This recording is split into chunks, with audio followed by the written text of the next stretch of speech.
YouTube, man. Yo, this is Set with Set and Comedian. We are back with another one, man. Today we got a nice little lineup for y'all. All right, so today we got Trump, we got Vance, we got Vivek, we got Piers Morgan, and then we got a Kamala Harris expose, man. Once again, because, you know, she tanked that last interview. But let's get right into it, guys.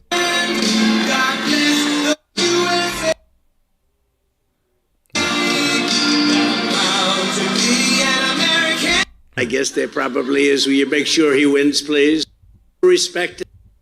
Well, thank you very much, everybody. This is great. I want to just thank Derek, who is an incredible congressman, so respected in Washington. He's really respected, and I don't know if there's somebody running against him or not. I guess there probably is. Will you make sure he wins, please? Okay? Totally respected by everybody. And I'm thrilled to be back in this beautiful state. I love this state. I just gave you the biggest, I gave you, before I left, I gave you the biggest shipbuilding contract in the nation. And a lot of other states are angry at me. You know that, Derek. You know where it is, right? Yes, we do, sir. That's a big one.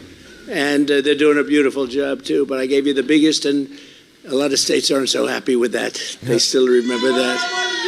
But I just want to really, I appreciate it. These are hardworking, beautiful Americans, and it's something special. But outside, we have thousands and thousands of people.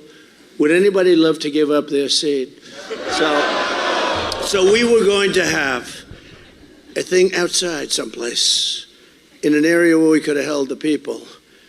And I would say, what do you think, 40, 50,000 people at least out there. This one almost all the way to the airport. And it looked like when Lindbergh landed in New York. Do you remember that? He had all the way, the Broadway, the way they used to do it. And this looked like it. But thousands and thousands of people. And they all could have had a lot of fun. Instead, now they're probably leaving and walking back home because we have a nice little room that probably holds 1,500, 2,000, maybe less. And outside you have 40, 50,000 people because the administration couldn't give us the Secret Service necessary because they're guarding the Iranian president who's looking to kill Trump. Can you believe it? Oh, wow. He's pushing that? No, we could add 30,000. Oh, wow. He's pushing that. I don't know. It's like I said, I don't know about that one, guys. I mean, you see it. It's unusual that you see something like that. Yeah, we'll call in the National Guard. That's a very good. He's a smart guy. Stand up. I want to see what that guy. Very smart. That's a very good idea. They could have done that, come to think. But, I think it's a disgrace. But nonetheless, 38 days from now, we are going to win Wisconsin. We're going to defeat Kamala Harris. And we are going to make America great again. Thank you for being here. Thank you. Thank you, folks. That's great. Great job. They're making your jobs much tougher, right? Your jobs, that's nice people looking. Oh, look at the people behind. Good, Steph? Are they relatives of yours, Chief? I don't think so. Oh, that's nice. Wonderful. Well, you got a lot of killers in our country. You saw that yesterday. Last night, after 4 straight years of obliterating our border, I watched this show that she put on. 4 years of the most incompetent border anywhere in the world in history. Kamala Harris traveled to the scene. In fact, she stood near where I put up border wall. That was her backdrop. Yeah, a bit ironic. And in one of the most heinous crimes ever committed by any administration in American history, that's what she did by allowing these millions and millions of people to come through our border and make our civilization very unsafe. It's a civilization. Very, very unsafe. It's a heritage. Border Czar Harris went to the border to lie in the most shameless and horrible way possible at the very site where she released so much suffering, misery, and death. There's no greater act of disloyalty than to extinguish the sovereignty of your own nation right through your border. No matter what lies she tells, Kamala Harris can never be forgiven for her erasing our border, and she must never be allowed to become president of the United States. She must never be allowed. Or anybody who say defund And the Wisconsin, police. you can't do it. Can't do it. What's the second reason? What she's done is a total disqualifier. What she's done, and so much death has already taken place. And we have some people up here, and a friend of mine in particular, who suffered greatly because of it. And this has already taken place by the hundreds, but it's going to take place by the tens of thousands, according to explosive data that was just released yesterday by ICE. And they've never released this before. They never talk about deaths and how many. They talk about certain things, but they've never released this kind of information. But it was so bad, never done, but under Kamala Harris, more than 13,099 convicted murderers. So these are people that have gone through the system. They're convicted. They're in jails for life. Some are getting the death sentence. But instead of that, they've crossed our border. They've been taken out by their countries and set free into the United States of America. So they're free to kill again. Oh, they'll kill. These are killers. These are killers that at a level that... You know, it's funny because the president of El Salvador kind of hinted. He said, yeah, I just rounded up all the gangsters and, crime stopped. And Venezuela, I rounded up all the gangsters and crime stopped. And I'm just like, hold on here. Where the hell is you putting these people? Like, because how aren't y'all jails, like, overfilled? Because, like, a lot of people say that's a problem. Well, if you go ahead and look on over to our side, you'll see where a lot of their gangsters and their murderers have went. Over here, across the border. Nobody's ever seen, not even your great law enforcement has ever seen people like this. They got a dose of it, though, recently. They got a dose of it. Their jobs have become a lot tougher. And you remember when they say, no, these are migrants, and these migrants, they don't commit crimes like us. No, they make our criminals look like babies. These are stone-cold killers. They'll walk into your kitchen, they'll cut your throat. Kamala also let in 25,272 illegals convicted for rape, sex offenses, or sexual assault. 62,231 criminal aliens convicted of violent assault. Everything but death happened to the people they assaulted. In total, she let in 425,431 people convicted of, and these are convicted of the worst crimes.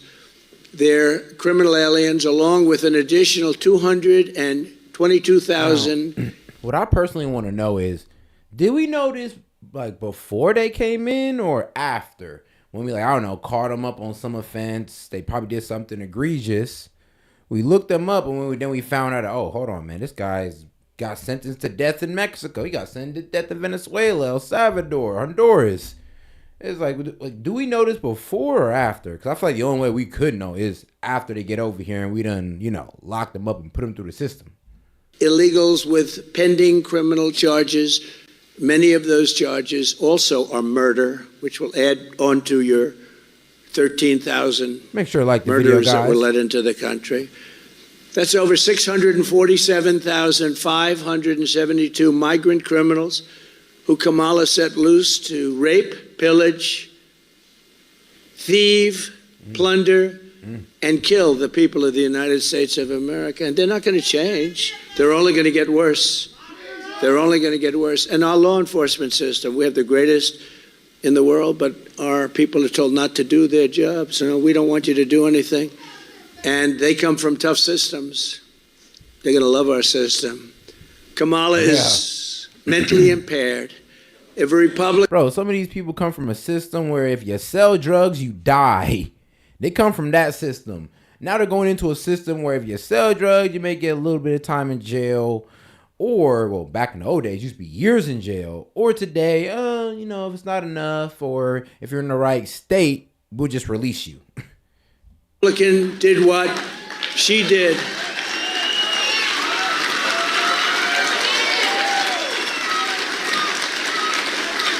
If a Republican did what she did, that Republican would be impeached and removed from office, and rightfully so, for high crimes and misdemeanors. That would be high crimes and misdemeanors. Think of it. 13,099 murderers, convicted of murder, not like convicted of murder. Some of the worst murders you've ever seen. They're all in our country now, every one of them. And I've been saying this for 3 years, and the fake news has been saying, well, you don't know that. Well, now we know it. They've never released a list like this. Not just on this, they've never done it. Over the years, they've never done it. She let in, and that's not even mentioning the rapists, the gang members, the drug dealers, the child predators, and the traffickers in women. In women, mostly women. Joe Biden became mentally impaired. Kamala was born that way. Okay? She was born that way.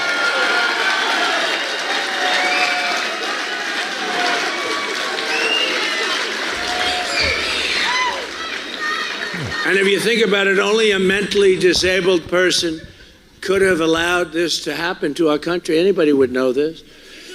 And before I knew the numbers, I was saying it for a long time. They're coming in, they're murderers. I've said it so much. They're from jails. I say jails and prisons. There's a difference. One's a little...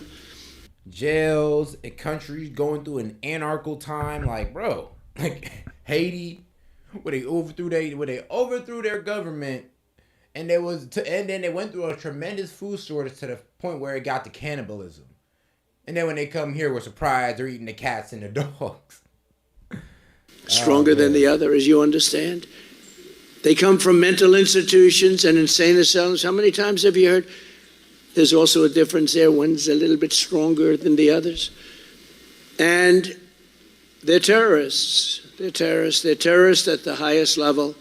We have some of the greatest terrorists in the world in our country right now. We have no idea where they are. We have no idea anything about them. They could be in Iowa. They could be in Idaho. They could be here. Because every border is right now running around every state. Every state is a border town. Every state is a border state. Every city's a sanctuary They're city. flying them in by the hundreds of thousands. Can you believe it? Even yesterday when she was talking about how she's going to start getting very tough. Why didn't she do this 4 years ago? And she lies so much. She lies so much. How about she lies? She said Donald Trump ripped the babies out of the crib. I ripped the babies out of a crib.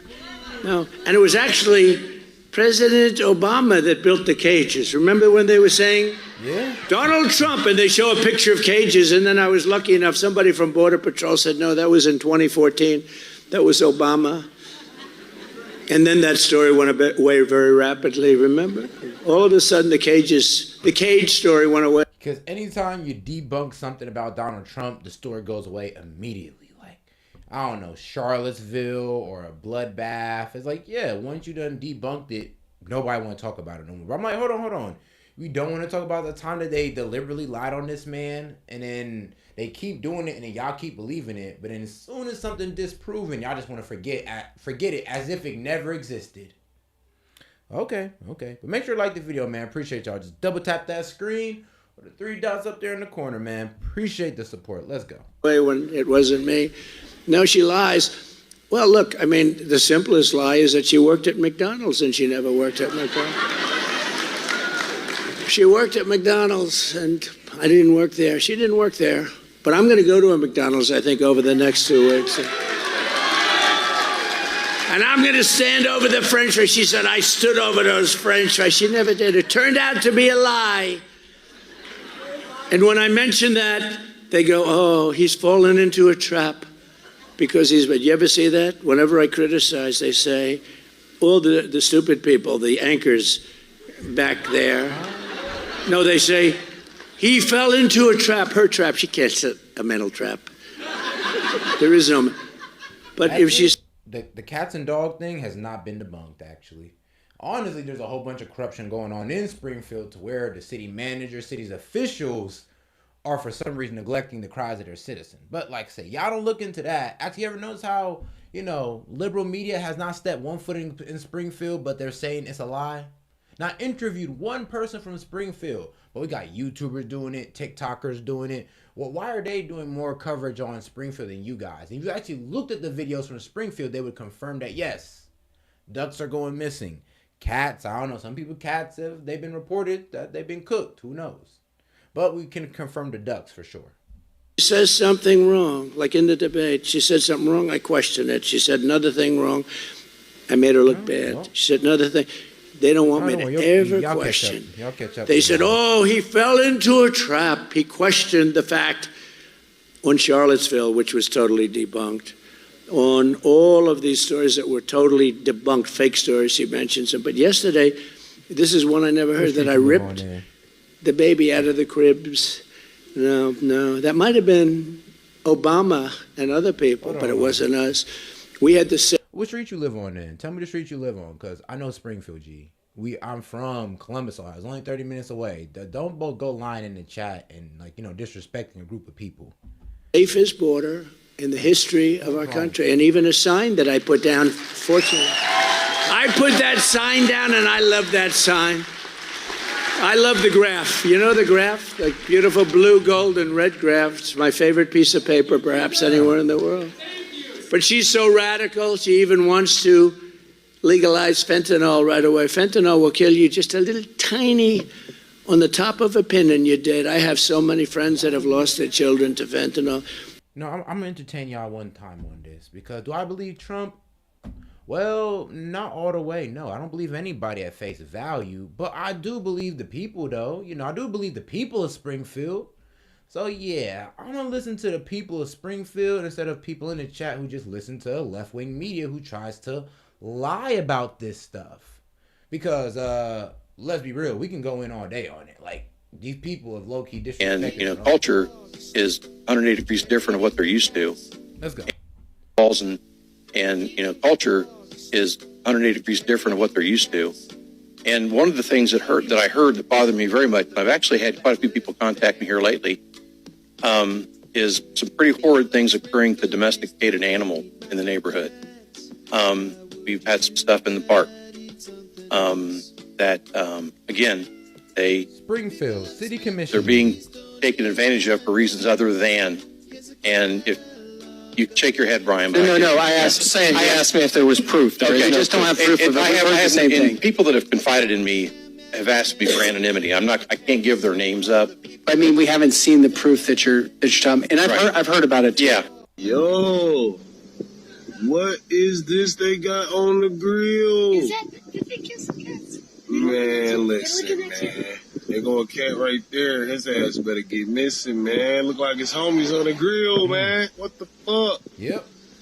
I'm angry when I see our businesses and recreational areas. So, and I can go in on down that video, but let's get back on topic.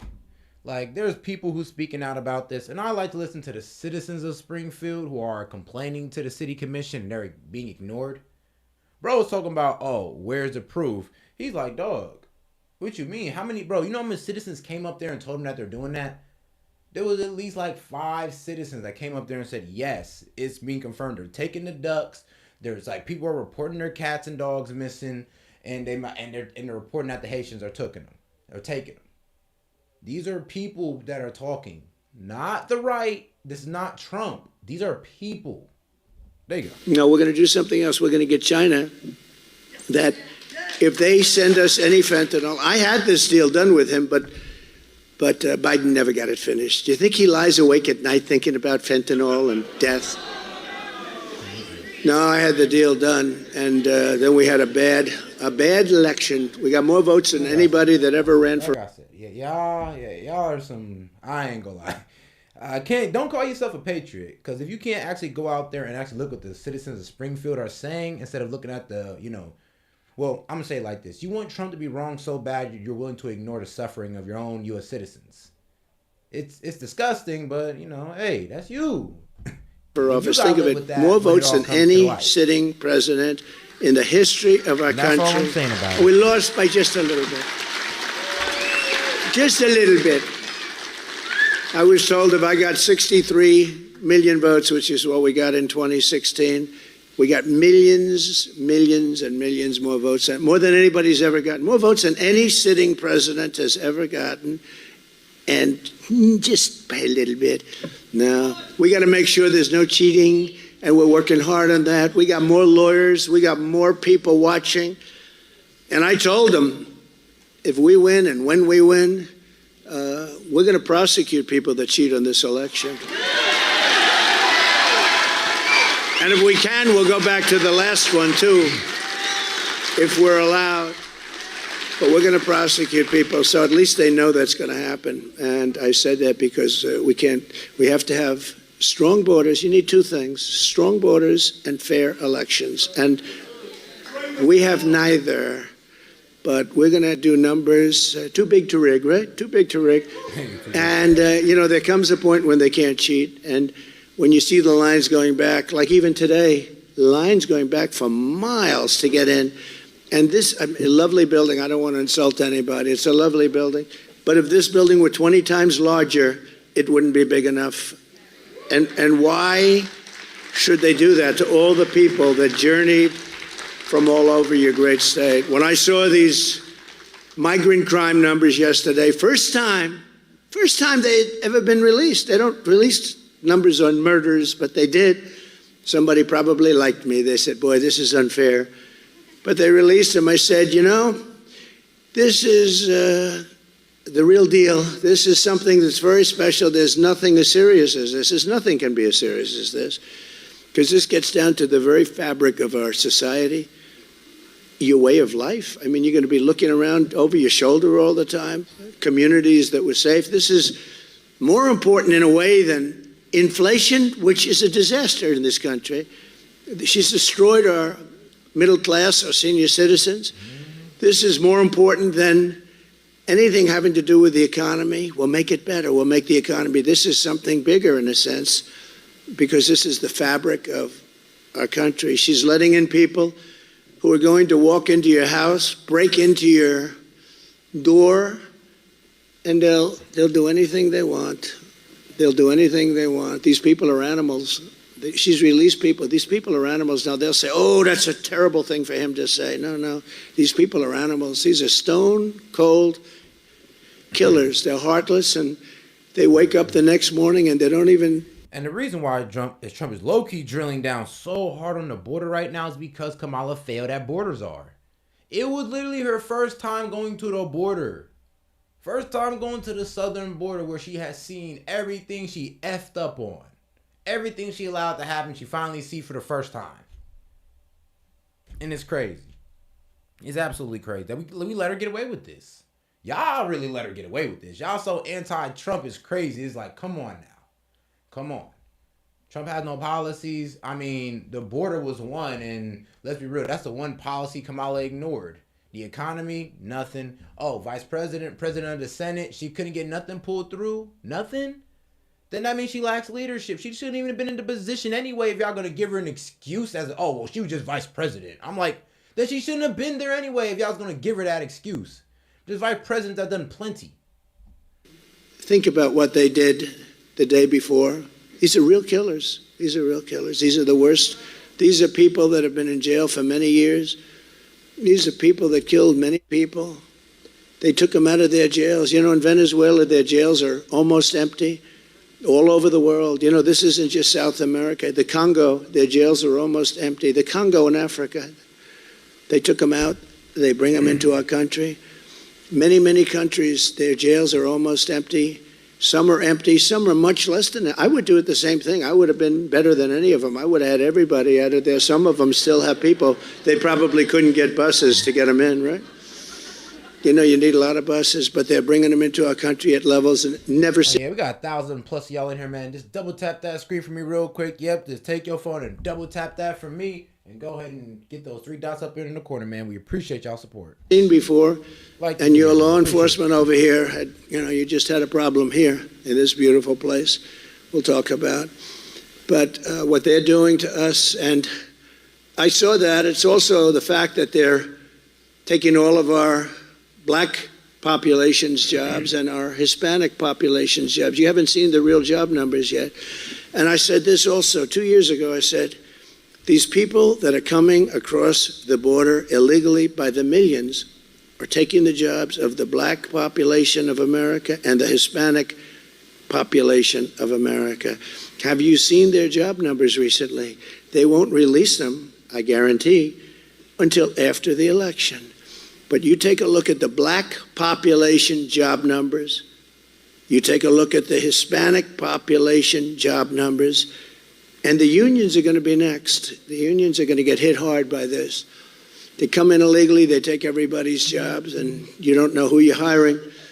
Our country is being destroyed. This is the worst president and the worst vice president in history. And you got to get out and vote.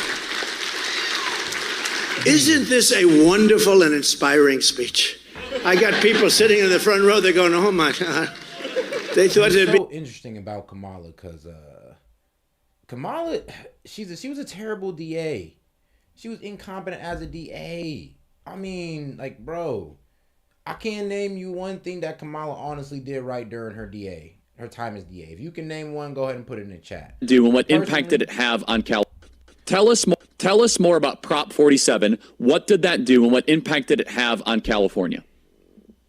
Yeah, absolutely. So the sanctuary cities point is very important. She was for sanctuary city policies as the DA of San Francisco. And then, as you said, she actually helped to stave off federal action that would have stopped California from becoming a sanctuary state. But when it comes to the specific propositions that she facilitated as California Attorney General, Prop 47, and I'll also touch on what's called Prop 57, she was at the center of this by giving them favorable descriptions on the ballot, which is worth more than any amount of money when you're able to write the wording of the proposition in a way that will lead voters to think it does something different than what it actually does.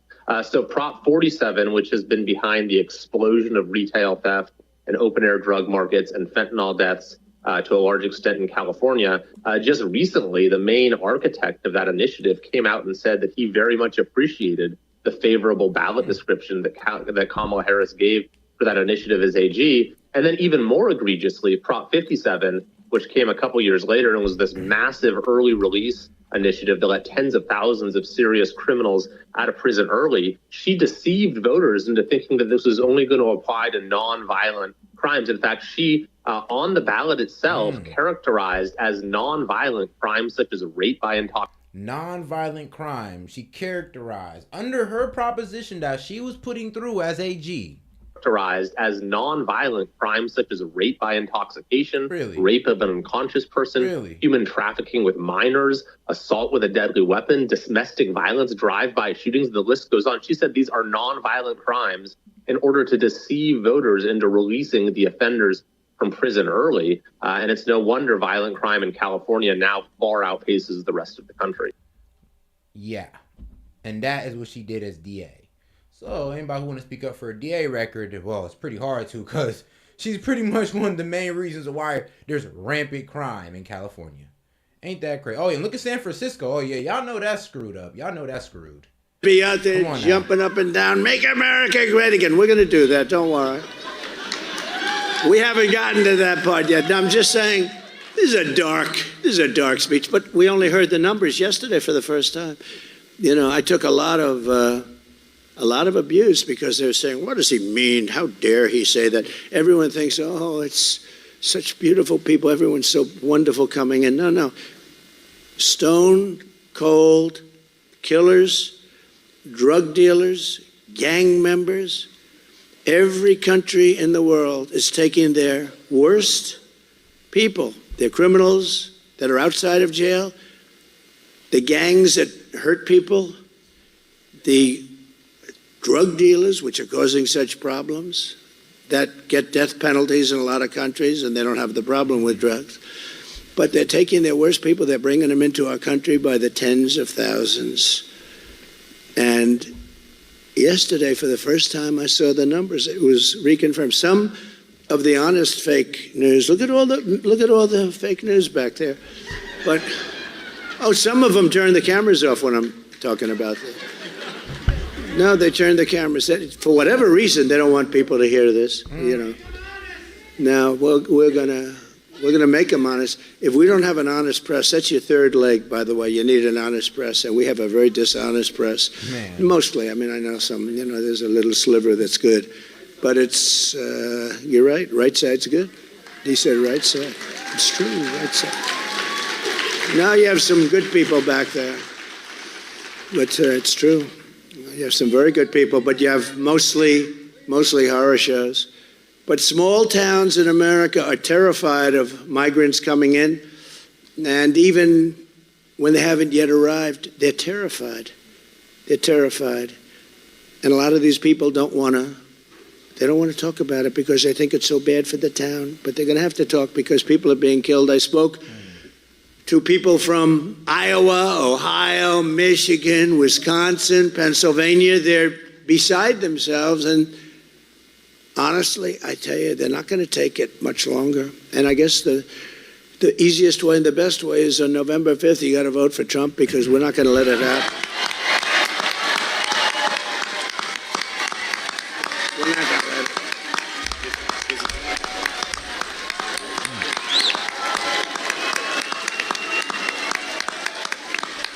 Make sure to like the video, man. Appreciate the support.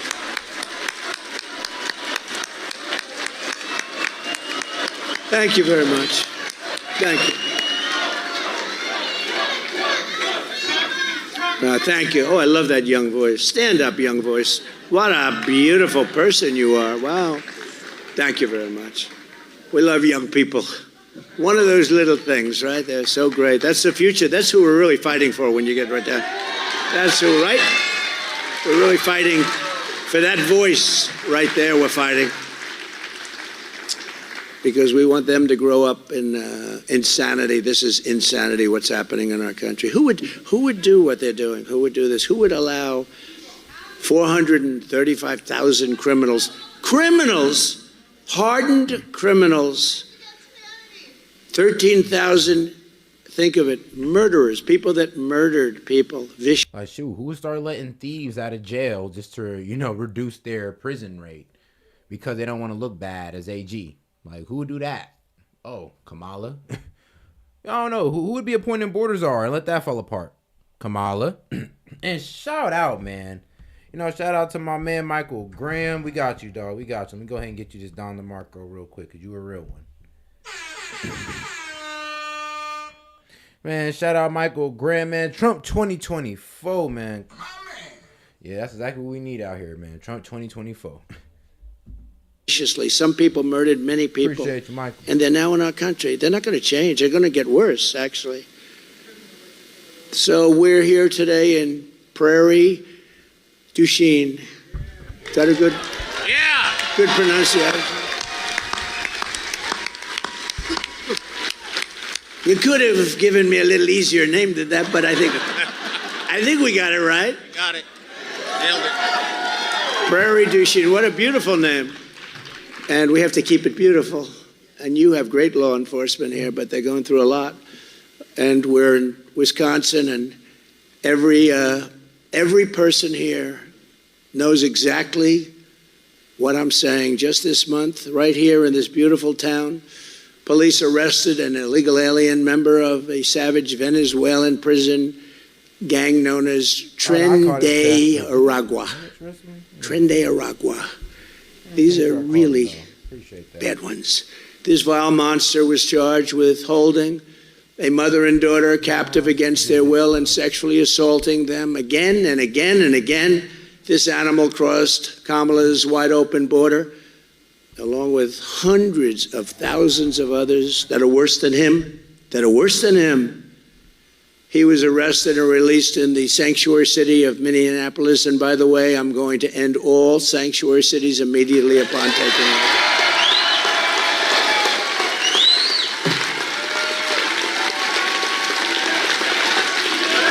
Right?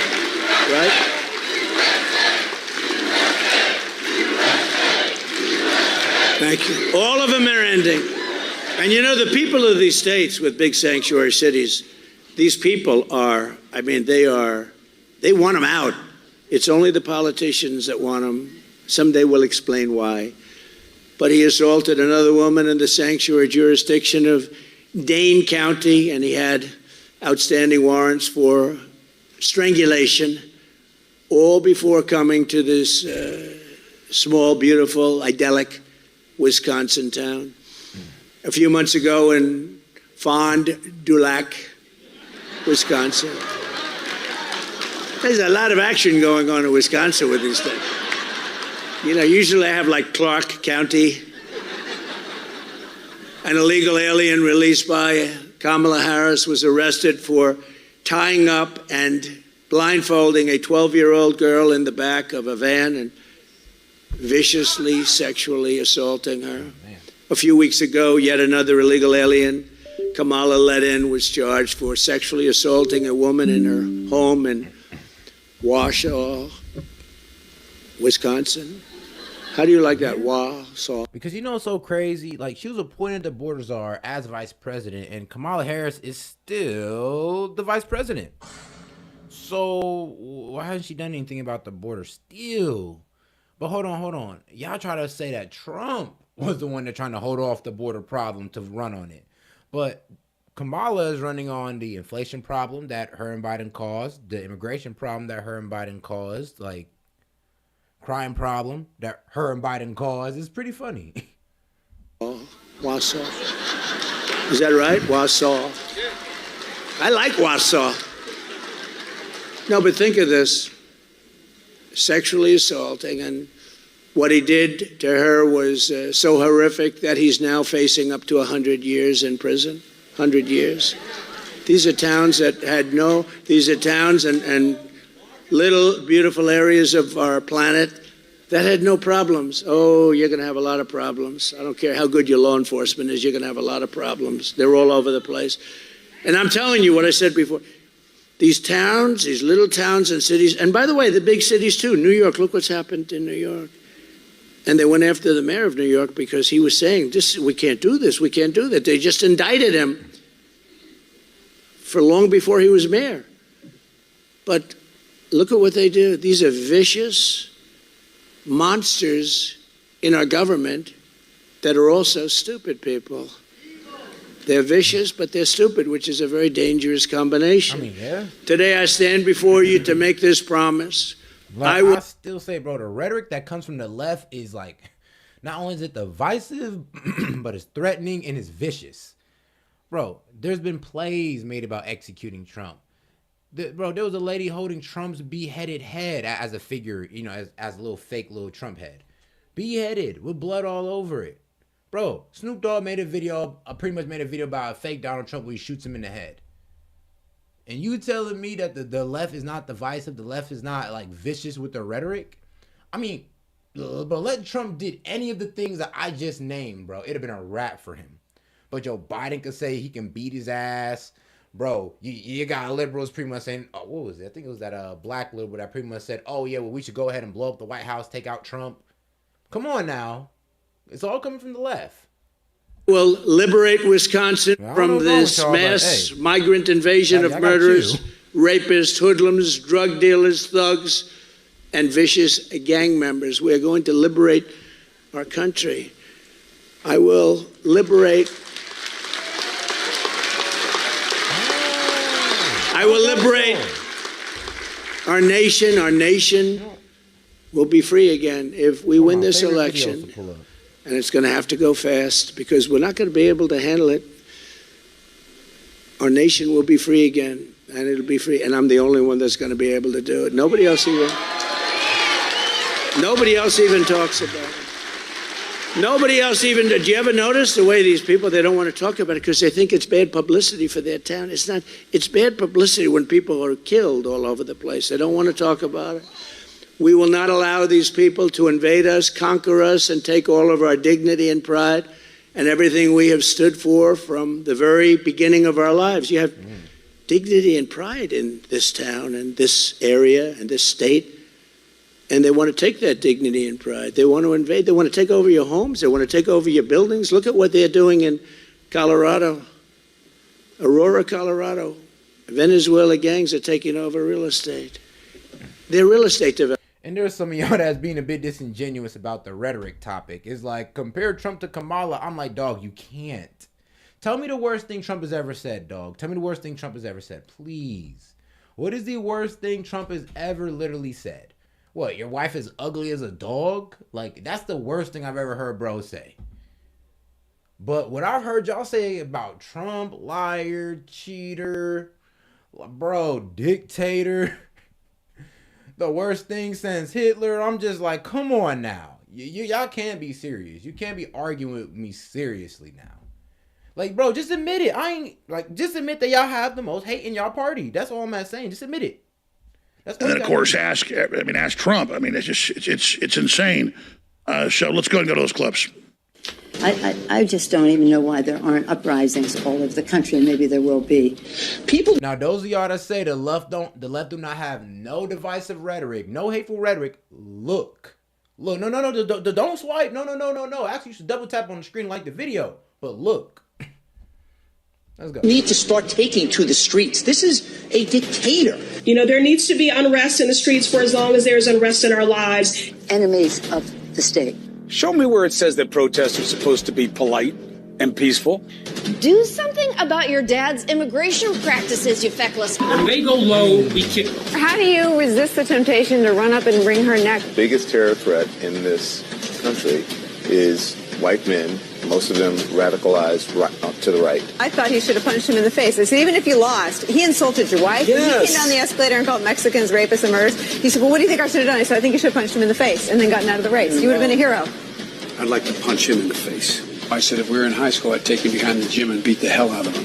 Punch some people in the face! When was the last time an actor assassinated a president? They're still going to have to go out and put a bullet in Donald Trump, and that's a fact. I mean, hey guys, so can we sit here and, like I said, can we imagine if this was like a white rapper or Kid Rock or somebody, and this was like a fake Kamala or Joe Biden? Now imagine it being a fake Kamala. Imagine a white man holding a prop gun to a black woman's head, and it supposed to be representing Kamala. Imagine that. Y'all lose your damn minds, but you can't lose your damn minds over this stuff. It's aggressive tolerance. You tolerate everything from the left, but nothing from the right. Bro, Trump derangement syndrome at its finest. You can't tolerate nothing that the right says or does, but you tolerate everything that the left does, bad or good. Now, I ain't saying everything's bad. I'm just saying.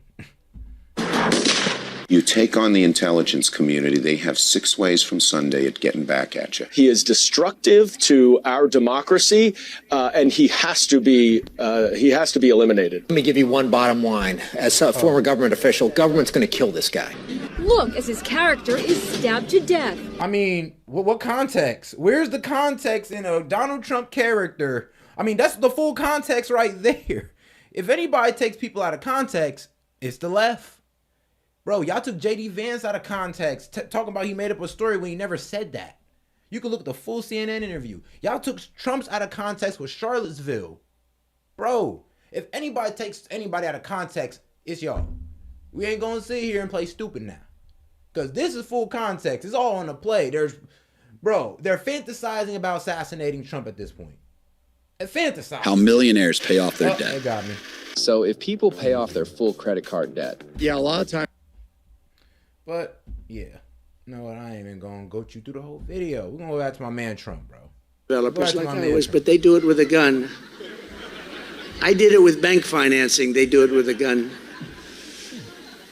They will save your communities, and we will work with your law enforcement. They're going to save your communities. You got the greatest people on earth, and you got to respect them. And when you have good ones, you got to hug them and kiss them and tell them we love you because they're great. They do so.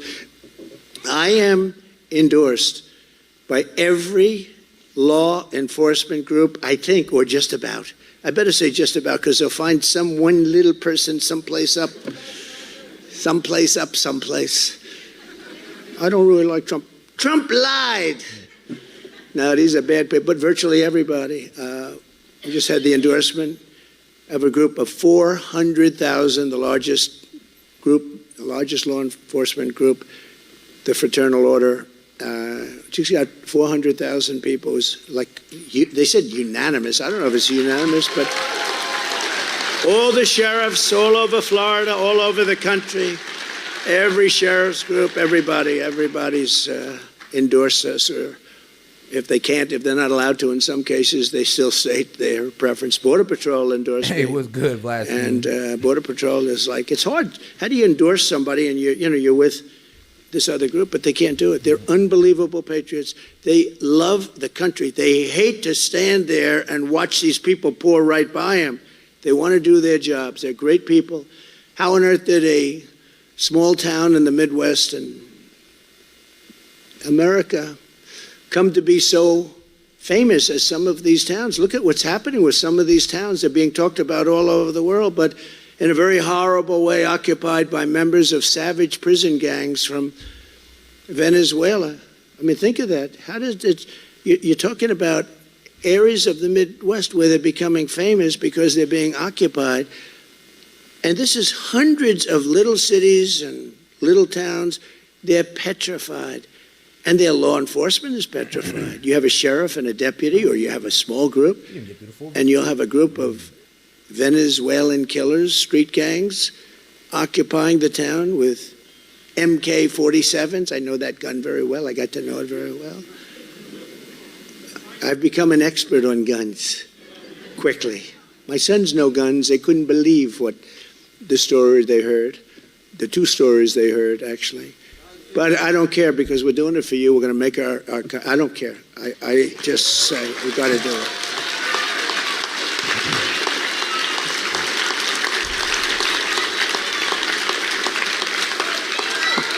Thank you.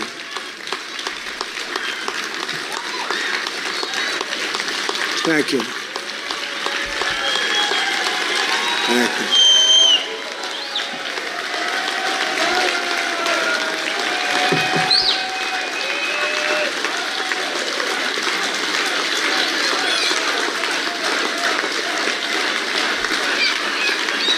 I love that guy right in the front. He looks better than I do, and I think he's probably a little older, right? Look at him. He looks fantastic. 4 years ago, I handed Kamala Harris the most secure border in U.S. history with the lowest illegal immigration on record. In the words of former ICE Director Tom Homan, you know Tom, President Trump was the greatest president in my lifetime by far. This country was never better off than when he was there. He was unprecedented in his success on the border, and it saved so many lives. He got it done. Likewise, the head of the National Border Patrol Council, Art Del Cuello, he's a great, incredible guy. He said of Kamala's visit to the border yesterday, I stood with President Trump when he actually went to the border, to areas that are notorious for drug smuggling and human smuggling and are very dangerous. He stood there. He spoke to the agents for a long period of time. He's been speaking to the boots on the ground for 8 years and a lot. He stood there for over an hour in 110-degree temperatures with heat. It was a hot day, I will say, but the heat was crazy. But with families of victims and illegal aliens, and he spoke to reporters. Vice President Harris went down there. She didn't speak to the agents, and as a former president of the National Border Patrol Council, great guy, Brandon Judge said, President Trump's actions secured the border. Kamala Harris's actions completely opened up the border and made it very unsafe. And I just want you to take a look at this little video. We had a video planned, and we're going to use it even though it was supposed to be for 50,000 people. But maybe they have a little television set outside that they're watching it. But you have to take a look at this, please. I know the importance of safety and security, especially at our border. Who really is Kamala Harris? She's been telling us her entire career. I support our sanctuary law. Yes, she supports sanctuary cities. So she's the reason why why immigrants are on a plane coming to your city near you. The illegal immigrant And if you're a Kamala supporter, man, hopefully you got an attic for him. Man, you better have an attic, a room, or something. Because if you support Kamala, you support sanctuary cities, you support these immigrants. That means you should let them live with you. multiple times, who stands accused of killing Kate Steinle. An undocumented immigrant is not a criminal. Also have the courage to reject that term illegal alien. Are you aware that there's a perception? Are you aware that there's a perception? That puts ICE in the same category as the KKK. Is that what you're asking me? Abolish ICE. Yeah. Is that a position that you agree with? And we need to probably think about starting from scratch. Abolish ICE. So the same person that said defund the police said abolish ICE. I mean, you know what? Maybe Kamala's Project 2025 actually got some relevance to it here. Hold on. Maybe, just maybe, this might be real. Huh. Accused of killing Kate Steinle. An undocumented immigrant is not a criminal. Also have the courage to reject that term illegal alien. Are you aware that there's a perception? Are you aware that there's a perception? That puts ICE in the same category as the KKK. Is that what you're asking me? Abolish ICE. Yeah. Is that a position that you agree with? And we need to probably think about starting from scratch. We're not going to treat people who are undocumented across the border as criminals. I am opposed to any policy that would deny any human being. And for those of you who are talking about that bipartisan border, oh, didn't he scrap that border bill? Didn't Trump call down? No, that's fake news. Well, or false propaganda, because, well, let's be real. Let's be real. You're telling me Trump was, as former president, was able to call into the Senate and tell all of them, to go ahead and, you know, push don't let that border bill pass. I mean, to really think about what you're saying. Because remember, there were even Democrats that voted against this bill that said that, well, it was actually pretty funny. The Democrats was mad that it wasn't extreme enough, and the Republicans were mad that it was too extreme. So both sides said no to the border bill.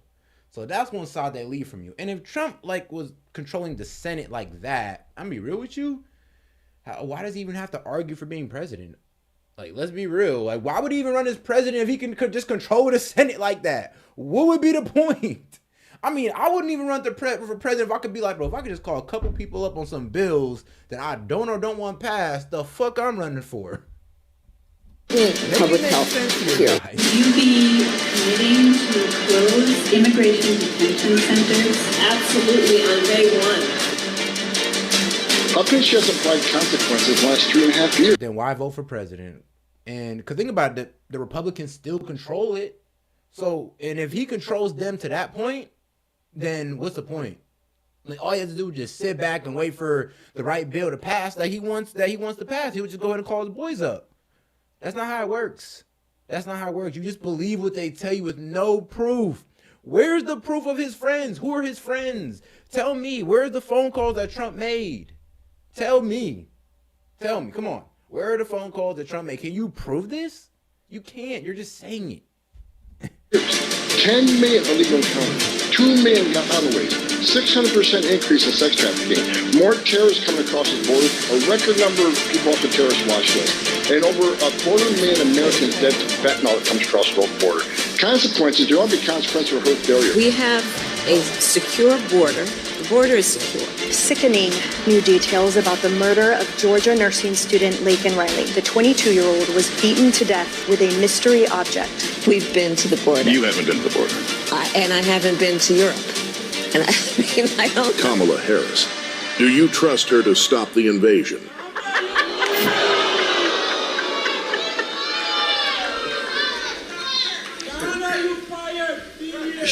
Bro, being a president is a position of influence, right? So, position of power and influence. So if he's able to have that same type of power that a president or a vice president would have in the Senate, what would be the point of running? That's what I'm saying. Your argument fails. It falls on his head. It fails. I'm sorry. We put it through the logic test and it failed. She is a disaster. And she's not going to ever do anything for the border. And she didn't even want to get tough now, except her poll numbers were tanking. And by the way, we're leading. Actually, you know what? Shout out, though. Actually, I can. I'll be right back. In the I'll be right polls, back, we're doing chat. great. But you got to get out and vote. You know, this can only happen to me. I had to beat Biden. We were 21 points up after the debate. And then I said, oh, I can't believe it. I think they're going to get him out. And then we had to start all over again with this one. She had a little honeymoon period, but people are now finding out she's not a smart person. And she has no idea what the hell she's doing. And she's going to be dealing with the smartest people. President Xi, how do you think President Xi is looking? He's chopping, he's just grabbing his, oh, he's so happy. He's grabbing his people all over the place and watching the same kind of things you just watched, but even better. And we can't have this. Look, we had 4 years of incompetence. We can't have another 4 years of incompetence because we're not going to have a country anymore. She's incompetent and a bad person, but she's incompetent, grossly incompetent. She's a Marxist. You're right. She's a Marxist. Her father's a Marxist professor. Think of it. Defund the police. She started the movement. This is a woman that we cannot allow to have in this. If she gets in, our country is finished. It's finished.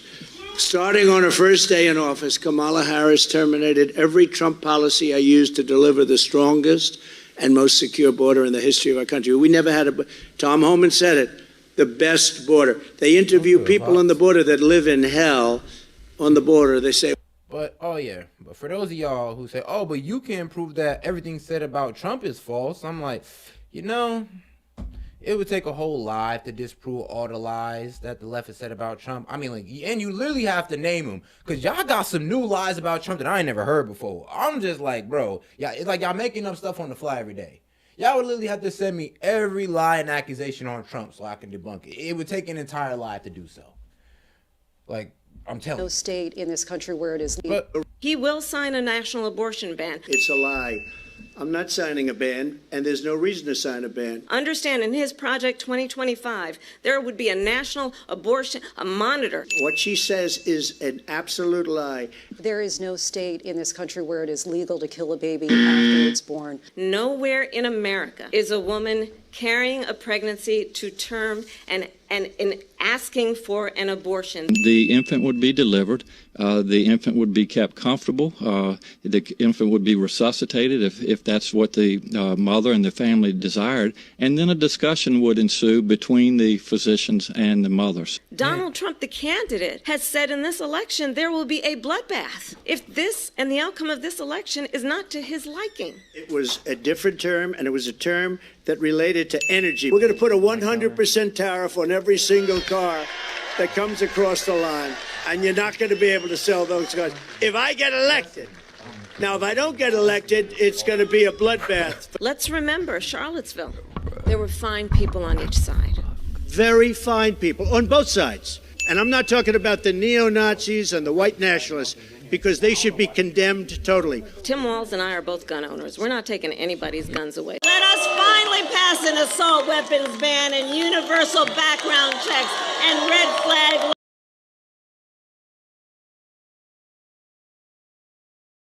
What's going on, everybody?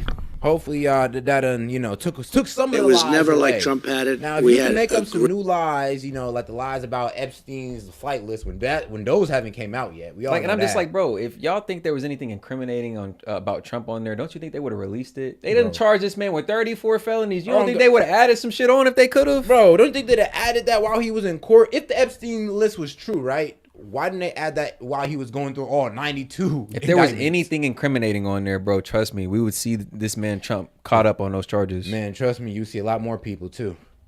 We ain't seen no celebrities. And then as soon as she came in, it was. She ended up remain in Mexico. That means you couldn't come into our country. She terminated it.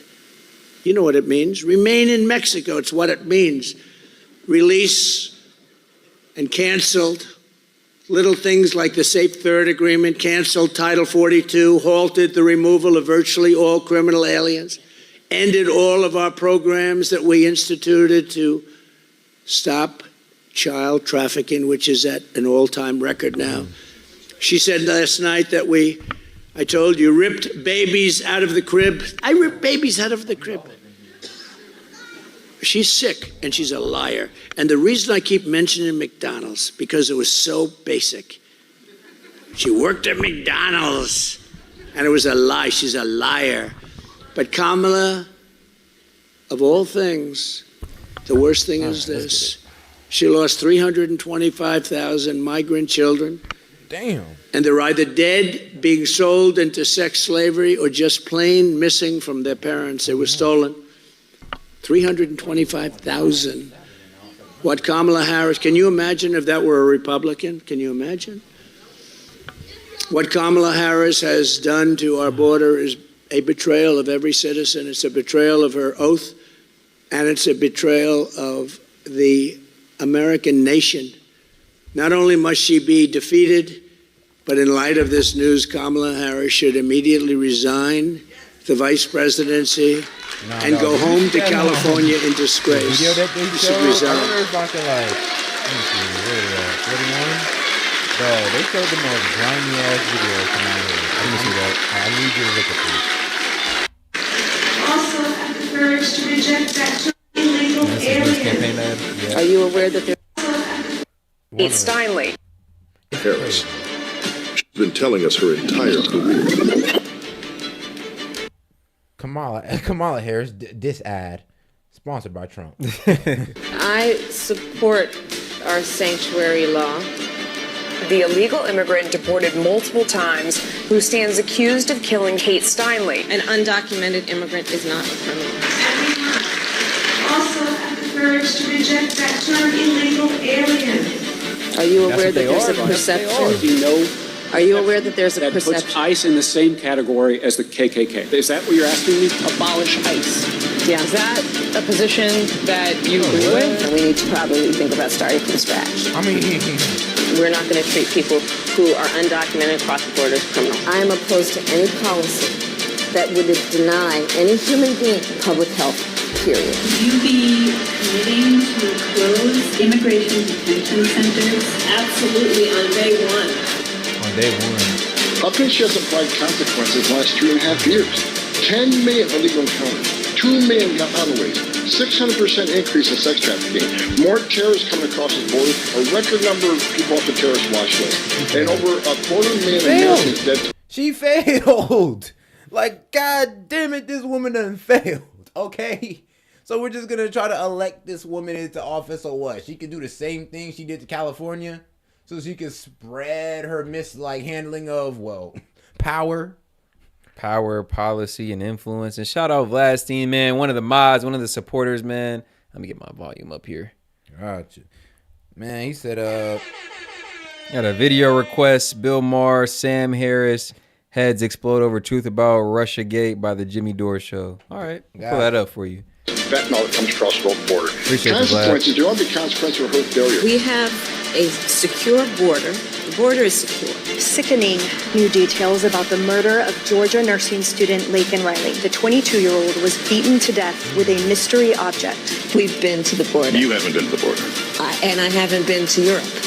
And I don't. Kamala Harris. Do you trust her to stop the invasion?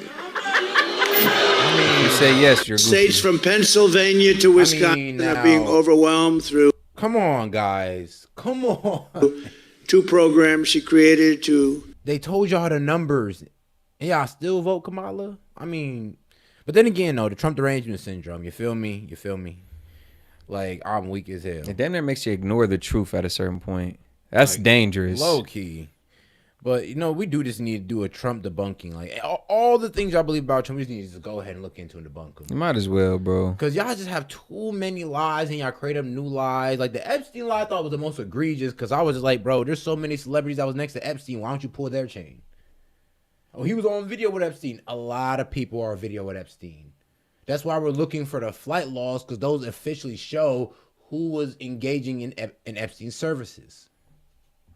It's like, damn, guys, have some patience. Just like yours. Even to that point, though, Epstein was a socialite. That was his job, to befriend these entertainers, these politicians, and these celebrities. Like, if you were on those flight logs, like, unless you went to the island, like, how incriminating is that? Bro, Epstein knows the man that owns Columbus pretty much. Bro, Lex Wexner. Bro, Bath and Body Works. Bro, Lex Wexner, in fact, to that point, said Lex Wexner had him managing his billion-dollar funds. Like, yeah. With little to no experience. This man was a high school math teacher. Yeah. So you're telling me like y'all don't want to, y'all doing too much research into Trump and y'all ignoring the real names that y'all need to be looking into? Because Trump, no, it's not him. He's not it. Sadly, I know y'all want it to be him, but it's not. Shout out Lex Wessner. Don't take this stream down. Yeah, but there's some other names you need to look in that black book and do a deep dive in and try to make those connections. Because Trump ain't never really did no business with Epstein besides being in a photo and a video around other celebrities and socialites, which is wild.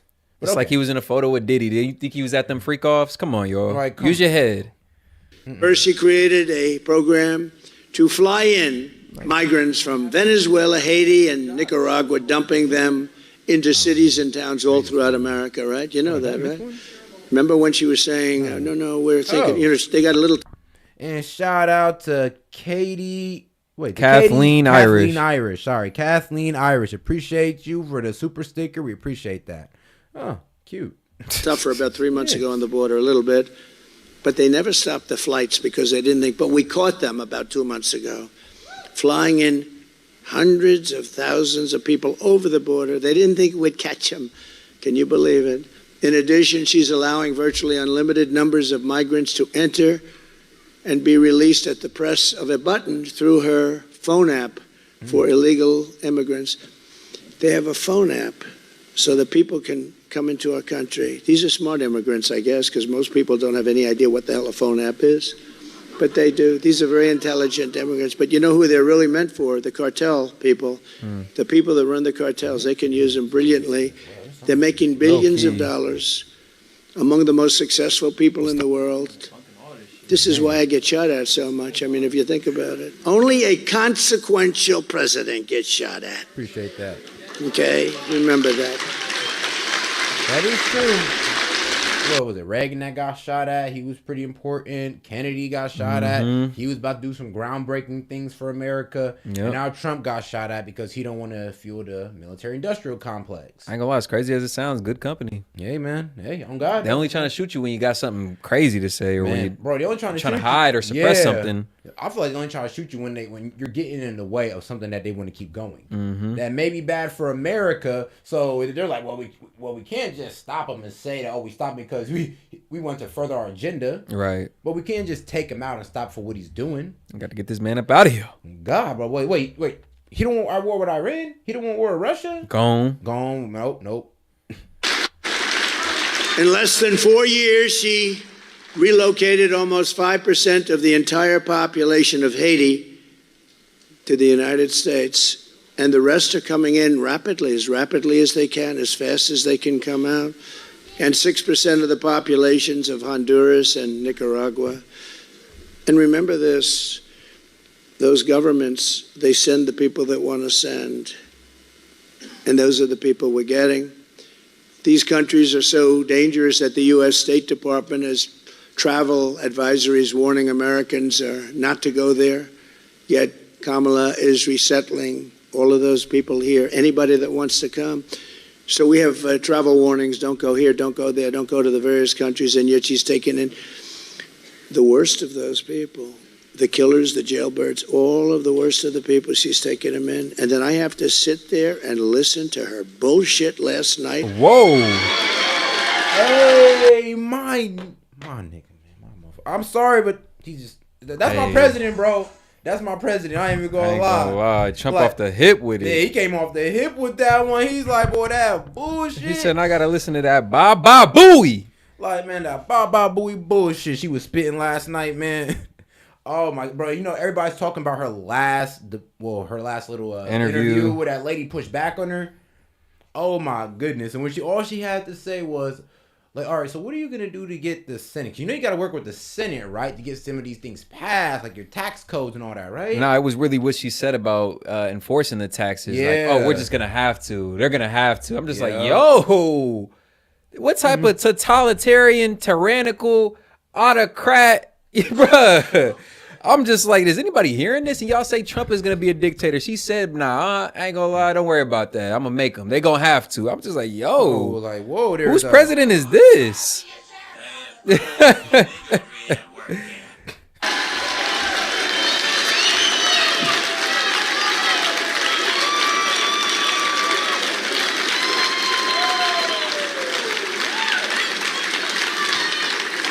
And who puts it on? Fox News. And they shouldn't be allowed to put it on. It's all lies. It's all lies. Everything she said is a lie. Just go off on this man for like. But it all stops the moment I raise my hand and take the oath of office as your 47th President of the United States. It all stops.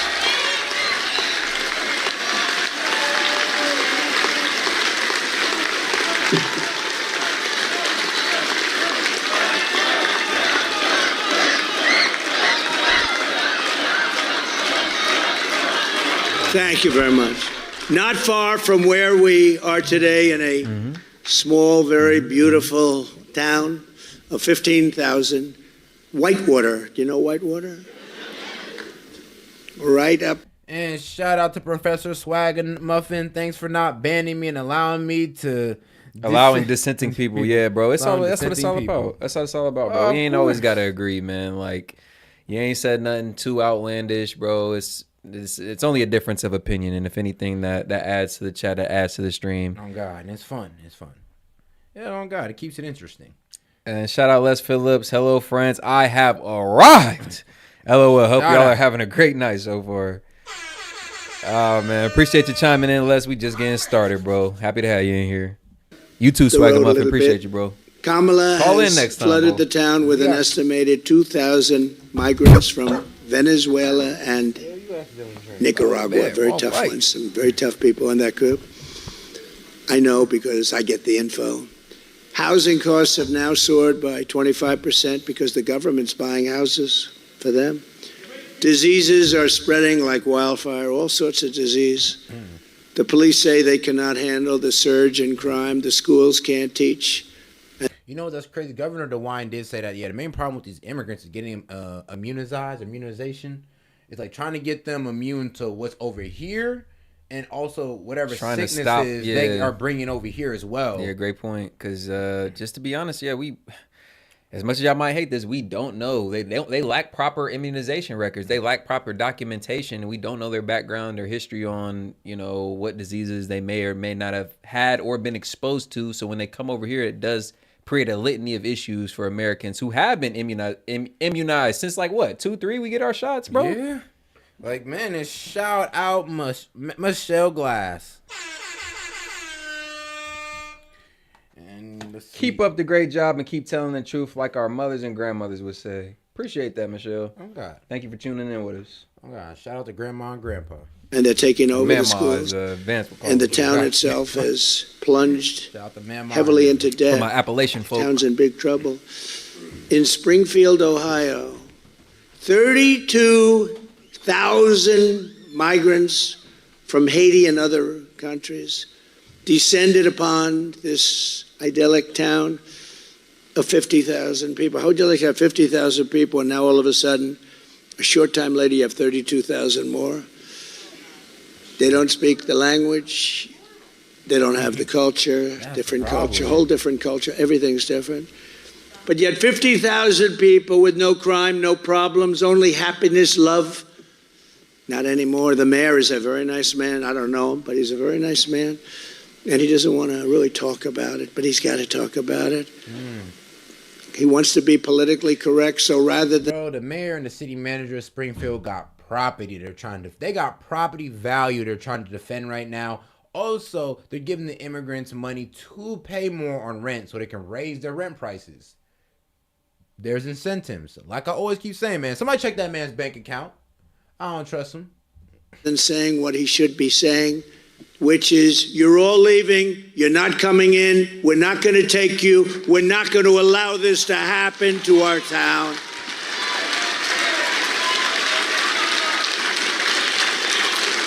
Instead of that, he was on television the other day. He said, no, we're trying very hard to get along with everyone.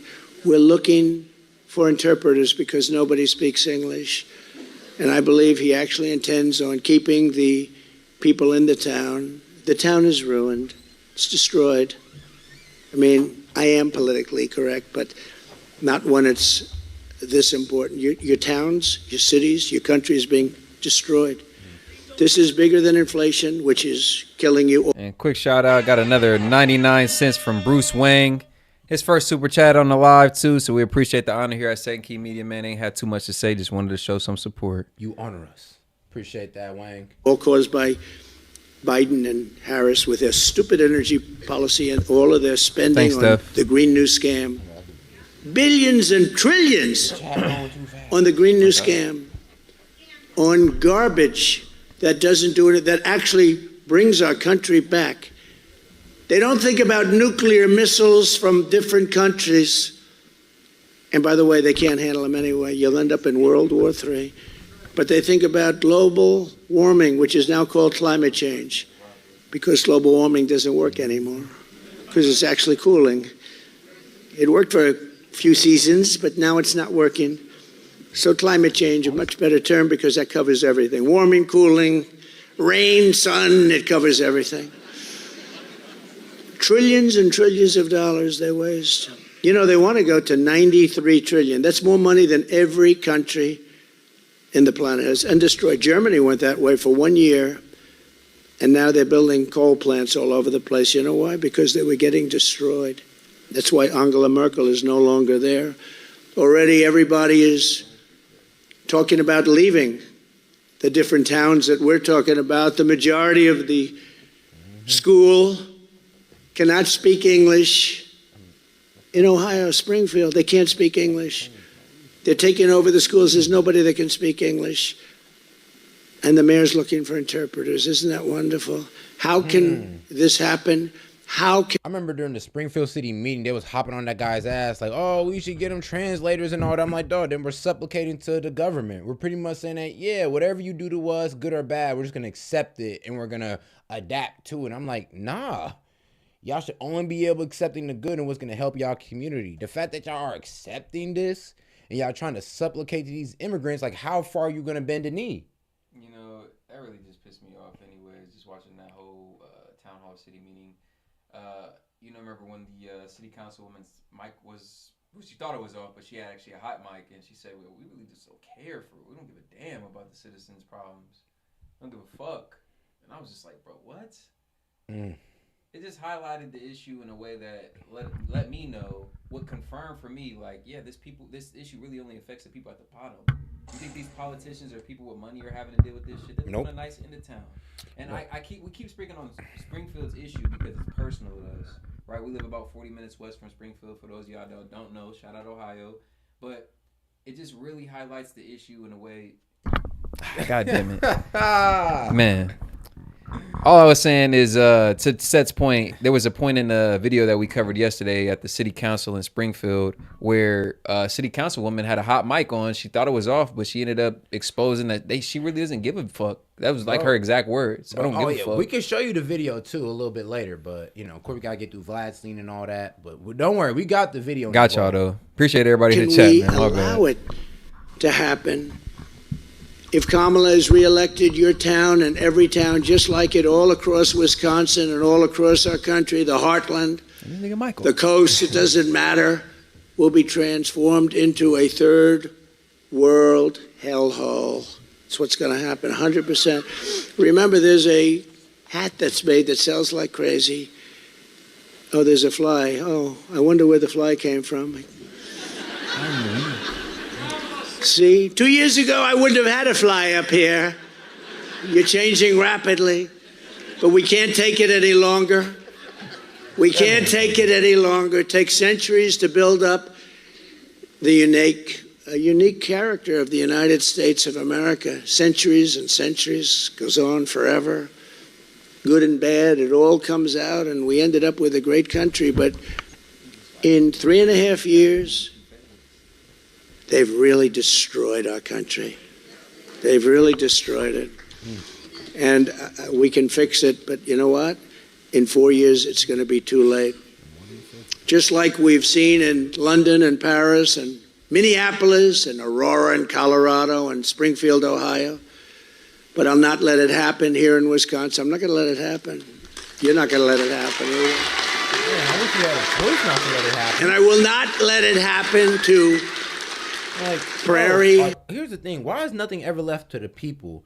Like, ain't that crazy? Under Joe Biden, nothing has been left to the people. Like, vaccine mandates, like immigration. Like, dog, why didn't the people of Springfield get to vote on if they want 5,000 more immigrants? Actually, because I'm pretty sure they'd have been happy to take in some. Foreign affairs, Maybe how we like send this money over to Ukraine and Israel. Yeah, maybe like 500 to 1,000, but 15, like, bro. It's like we vote for the leadership, and then once they get in there, they're free to do whatever they want. They don't have to take our opinion after that. And that's kind of one thing I don't like just in general about our democracy, as they call it, is like, yeah, they campaign on these issues, but what happens if they do something we don't like while they're in there? Yeah, but here's the thing, though. It's like, I think it's really, like, dictator-like. If you're just dropping off people in cities without these people knowing or without no consent. voting. No consent at all. No consent at all. You know who did sign off for it? The city's leadership. Yeah, follow the money every time. Every time, bro. They signed off on it because they knew they were going to get higher rent prices. Dusheen. There's some money and some funding behind this shit somewhere. So I just want to say we're pleased to be joined by so many great people, but one of them, as I said before, is Congressman Derek Van Orden, who lives just a short distance away, where a heinous sex assault that I mentioned before took place. It was terrible. And Derek, I want to thank you very much for being here. You're doing a great job. But they had a hell of a time, right? Yes, sir. And this was from an illegal that came in through Kamala. And that won't be the last one. It'll only get worse. It's going to get so bad that it won't be sustainable. We have to get these people out. We got to get them out of here. Okay, got to get them out of here fast. Now the fake news would say, "Oh, he's such a mean person." I'm not mean. I'm a good person. I want to take care. We got to take care of people. All right, Swag. We've built this over 250 years. We got to take care of our country. Our country's being destroyed by these people. And you don't even know why. Are they stupid? Are they evil? Do they want us to be destroyed? It's so obvious that it can't work. It can't work. I mean, go and take a look at Springfield. Go and take a look. And the governor's... And shout out Wendy Ford. I got you. Research Fox News, the Angel Show reports new numbers on the border. It won't let me send link. It's shocking. Link in chat. Ooh. Wait, okay. Fox News, the Angie Show reports new numbers on the border. We'll pull that up for you as well. No problem. Shout out Dennis My High, I think. What currency is that? No idea, but appreciate you for it. Oh God, man, we appreciate you. Shout out. He's a Republican. He's a nice man. Look into that one. I helped him very much. Without me, he wouldn't have been elected. But he's taken an attitude like, oh, isn't it wonderful? Look, you got to do what you got to do. You got to get these people back where they came from. You have no choice. You're going to lose your culture. You're going to lose your country. You're going to have crime, the likes of which nobody has ever seen before. Now, I'm speaking from common sense. You see, the Republican Party has really become the party of common sense. We need common sense. Australia. Appreciate that. I mean, we're not going to have men playing in women's sports. We want to have a border. We want to have a border.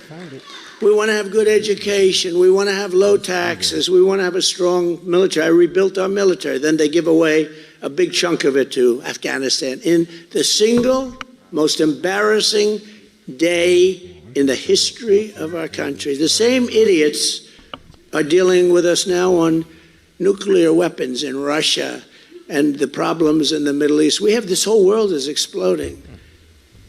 And you know, one of the toughest, smartest mainly the people Middle East said very nicely, Viktor Orban, he's the head of a place called Hungary. He said, if you bring Trump back, everything's going to be good. Otherwise, this whole world is going to end up in a big, fat world war. You're going to end up having it. Also with us, Crawford County Sheriff Dale McCulloch. Dale, thank you. Wherever Dale is. Thank you, Dale. Thank you. Good job. Prairie du Chien Police Chief Kyle Tiener. Kyle, thank you very much. Thank you, Kyle. Good job. And Wisconsin GOP Chair Brian Chimming. Thank you very much. Where's Brian? Oh, Brian, stand up, Brian. Are we going to win, Brian?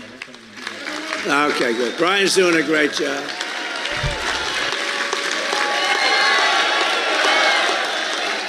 And shout out our man Bruce Wayne again, man. Yes, We appreciate sir. the support. Let me make sure I got this one because I ain't gonna lie. Y'all think Kamala's earrings are Nova earphones? Wait, so so the earpiece. What the hell is Nova earphones? The Nova earphones is what it's these, bro.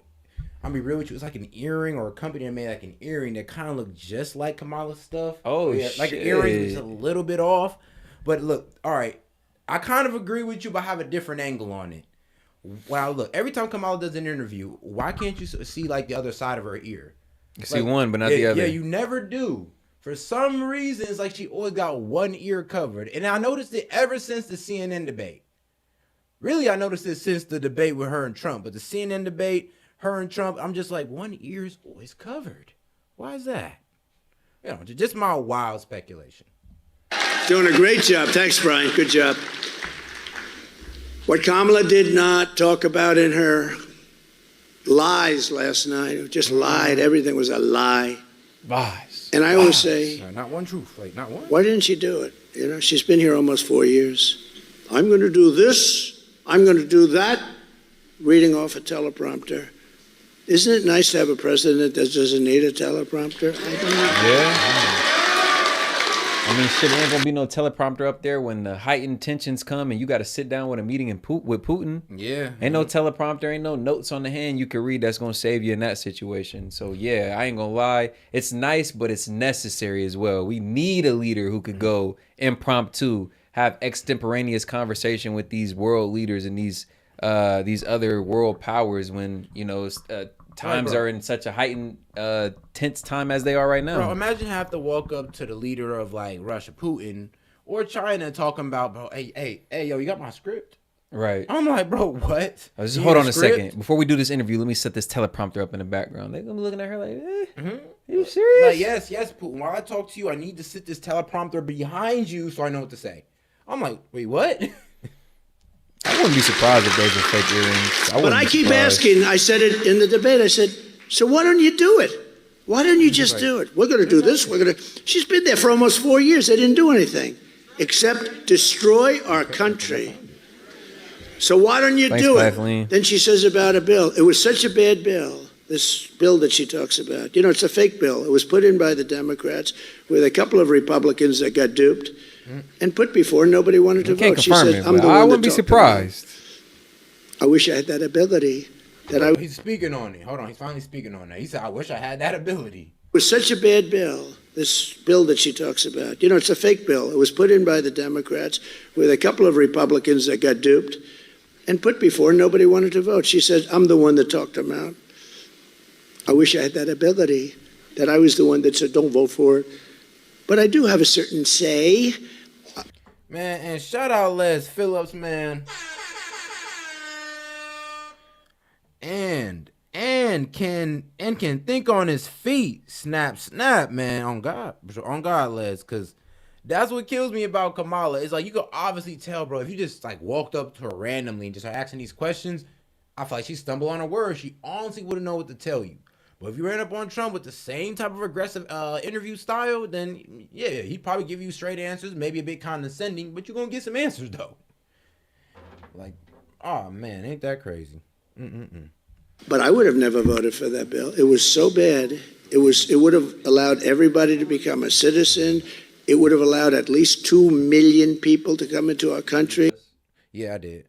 But yeah, so that bipartisan like border bill that everybody was saying that Trump got out the way, I made the same argument. I'm like, bro, I wouldn't even need to run for president if I had that type of pull up on the Senate.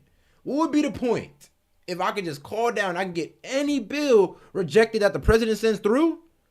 Like, bro, I'm basically the shadow president. Yeah, we got the one you see in the light and the one in the shadow. The one that makes calls and stop bills. Like, it doesn't make sense. Like, y'all done gave this man way too much power with that accusation at this point. Oh, he called his people down in car and he stopped the border bill. I'm like, bro, even he said it. I ain't gonna lie, I wish I could have done that. I mean, shit. But let's run down the logic trail. What would be the point of running if you had all that power anyway? If this man can make a phone call from his island and move whatever chess piece he wanted to without actually having to get up from his beach chair, y'all don't think he'd do it? Mike, bro. He making moves from his beach chair, sipping pina coladas, man. I ain't gonna lie, that's mad player. Like, man, you should, come on now. And very Y'all rough. tripping. It was a terrible bill, but they use that as an excuse. Oh, Trump the can fact call his is, homies. He can all put in she a has call to to his do is cronies like, bro, shut up. Go back to the White House, wake up Sleepy Joe. It'll be 4 o'clock, so he's gone to bed. And say, Joe, get your ass down here. Get your old I'm going ass to down ask here. you to do me a favor because I'm losing in the election.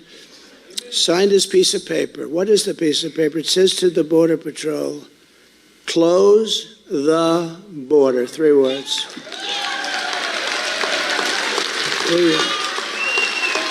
Like I did. And we want people to come in, but we want them to come in legally. Close the border. Joe, please sign it. Please sign it, Joe. I need help, Joe. I need help. They're killing me on the border. I'm losing on the border. You know, I won in 2016 on the border. It was one of the big things. I mean, I won on a lot of reasons, but I won on the border. I won because I stopped people from coming on and killing our country with trade, the various countries, mostly known as our friends. Our friends can be the worst on trade, okay? They kill us more than our enemies, frankly. They sort of come underneath, and all of a sudden you realize, gee, we got taken over. But I did great on that. But they done stole our I probably won on the industries. border, and I fixed the border. And then in 2020, I couldn't even talk about it. And yet I got millions of more votes in 2020, but I still couldn't talk about it. And my people were saying to me. And shout out Dennis Mija, another $2 super chat, man. We appreciate the support. Thank you, bro. Thank you. Sir, they don't want to hear about the border because you fixed it. I said, well, I want to talk about it. They don't want to hear it. It's true. Nobody wanted to hear it. $2 from Vladstein. Trump will protect all pets from being grilled. Hey, man. If you don't want your cat or dog barbecued, man, go ahead and vote Trump in, man. If you don't care, if you want your cat on the grill, go ahead and vote Kamala. I don't make the rules. Today's border is 20 times worse than it was in 2016. 2016 was like a great day for this border. 2016, sauteing and grilling y'all fixed cats, it. boy. I built hundreds of miles of Eating wall. y'all cats, and I ain't talking had about... another 200 miles, and that's much more than I promised to do. 200 miles ready to go. And when they took over, because of a rigged election, when they took over, they didn't want anything to do with putting those panels up. You couldn't put them up. They were laying right there, right next to it. I don't know if you heard this story. So, you know, they had sections where they even said we have to build a wall. And the panels that we put up were exactly what Border Patrol and ICE wanted. Everything. They even have the anti-climb panel on top, which I hated to look at. But it made it much harder to climb. So I said, well, do I give up the look for the climb? It's called an anti-climb panel, and it's right. It's very hard to get over the top. These guys can do anything. And what happened is they didn't want to put up those. So they went out and bought a totally different panel instead of just putting up, which is nothing by comparison, not nearly as good, not as good in any way. I know, Rather Swag. than It's just using funny. the panel It's that just was funny. sitting 10 feet away. Take a joke, Swag. They put different panels up. Looks like hell, too. Now you have a Right, wall come on that doesn't. now, come on. They say, where the hell did that come It's from? just like, damn. But they admit, you know. It wasn't Springfield, but you can't tell me that wasn't a real video. Yeah, that was a in real America. cat. That was a real cat on a real grill. On America. Now, where it was at and who did it, I don't know. But boy, Actually, you know what's funny? In Memphis, there's a real video of Haitians putting a duck into a car. In Memphis, Tennessee. and shit, you want to talk about that video we seen Ryan Dawson post his ex account the other day? Oh, I think my it was in God. Haiti, but bro, y'all gotta go look that up. It was literally a Haitian in Haiti. Now it wasn't in America, but bro, this man was biting the neck and drinking the blood of a cat. I mean, like, Bro, like it was so crazy. bro, and you could tell he done it before. I mean, bro, you can tell he did it all his life. Bruh, sick shit. Man, hey, it was one of them Bruh. moments. Oh, I always said for years, I said, everything gets obsolete fast. Like you have a computer and you think it's great, Yeah, and then it's 2 weeks funny. later it's obsolete. You have a new cell phone. Some of y'all don't know how to I laugh. love it. That's I the love problem. it. A week and a half later, they come out with a better one. The only things that don't get obsolete are the wheel and the wall. A wall is never Oh obsolete. no, hell no, Vlad. I can't go. We can't accept that. But what Kamala did not talk about in her remarks last night were the countless Americans who've been brutally assaulted and killed by illegal aliens, and she let them in. Killed, many killed. Just so many people already. You know, we think this is the beginning. It's not. This has been going on ever since they took over. Because from the day they took over, they said, we want an open border. And nobody believed them. It wasn't believable.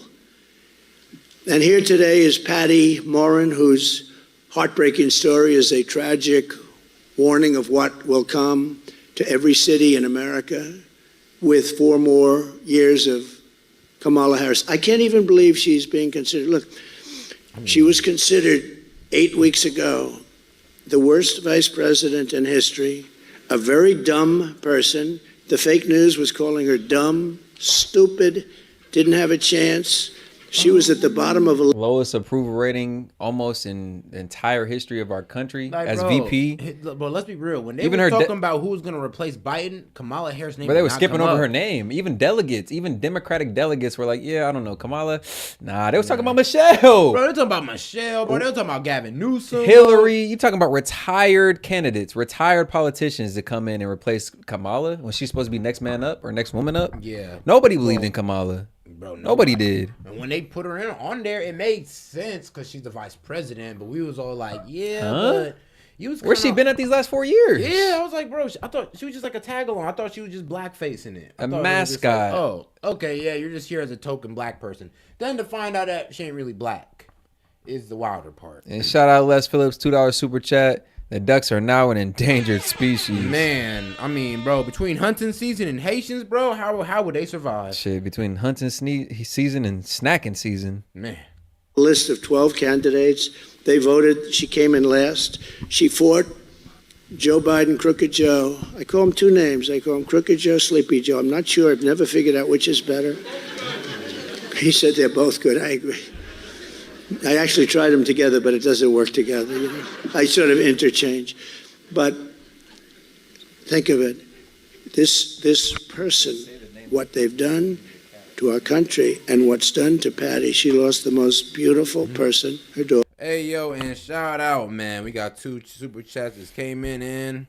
Let's go. Go ahead on Don DeMarco. Yes, sir, man. First things first, we got Bruce Wang. Appreciate you, Bruce. We need a president with some balls. That isn't trying to please everyone but America first. Where the is Joe at, my nigga? He's making America seem weak and soft as Charmin. I mean, bro, you ain't lying.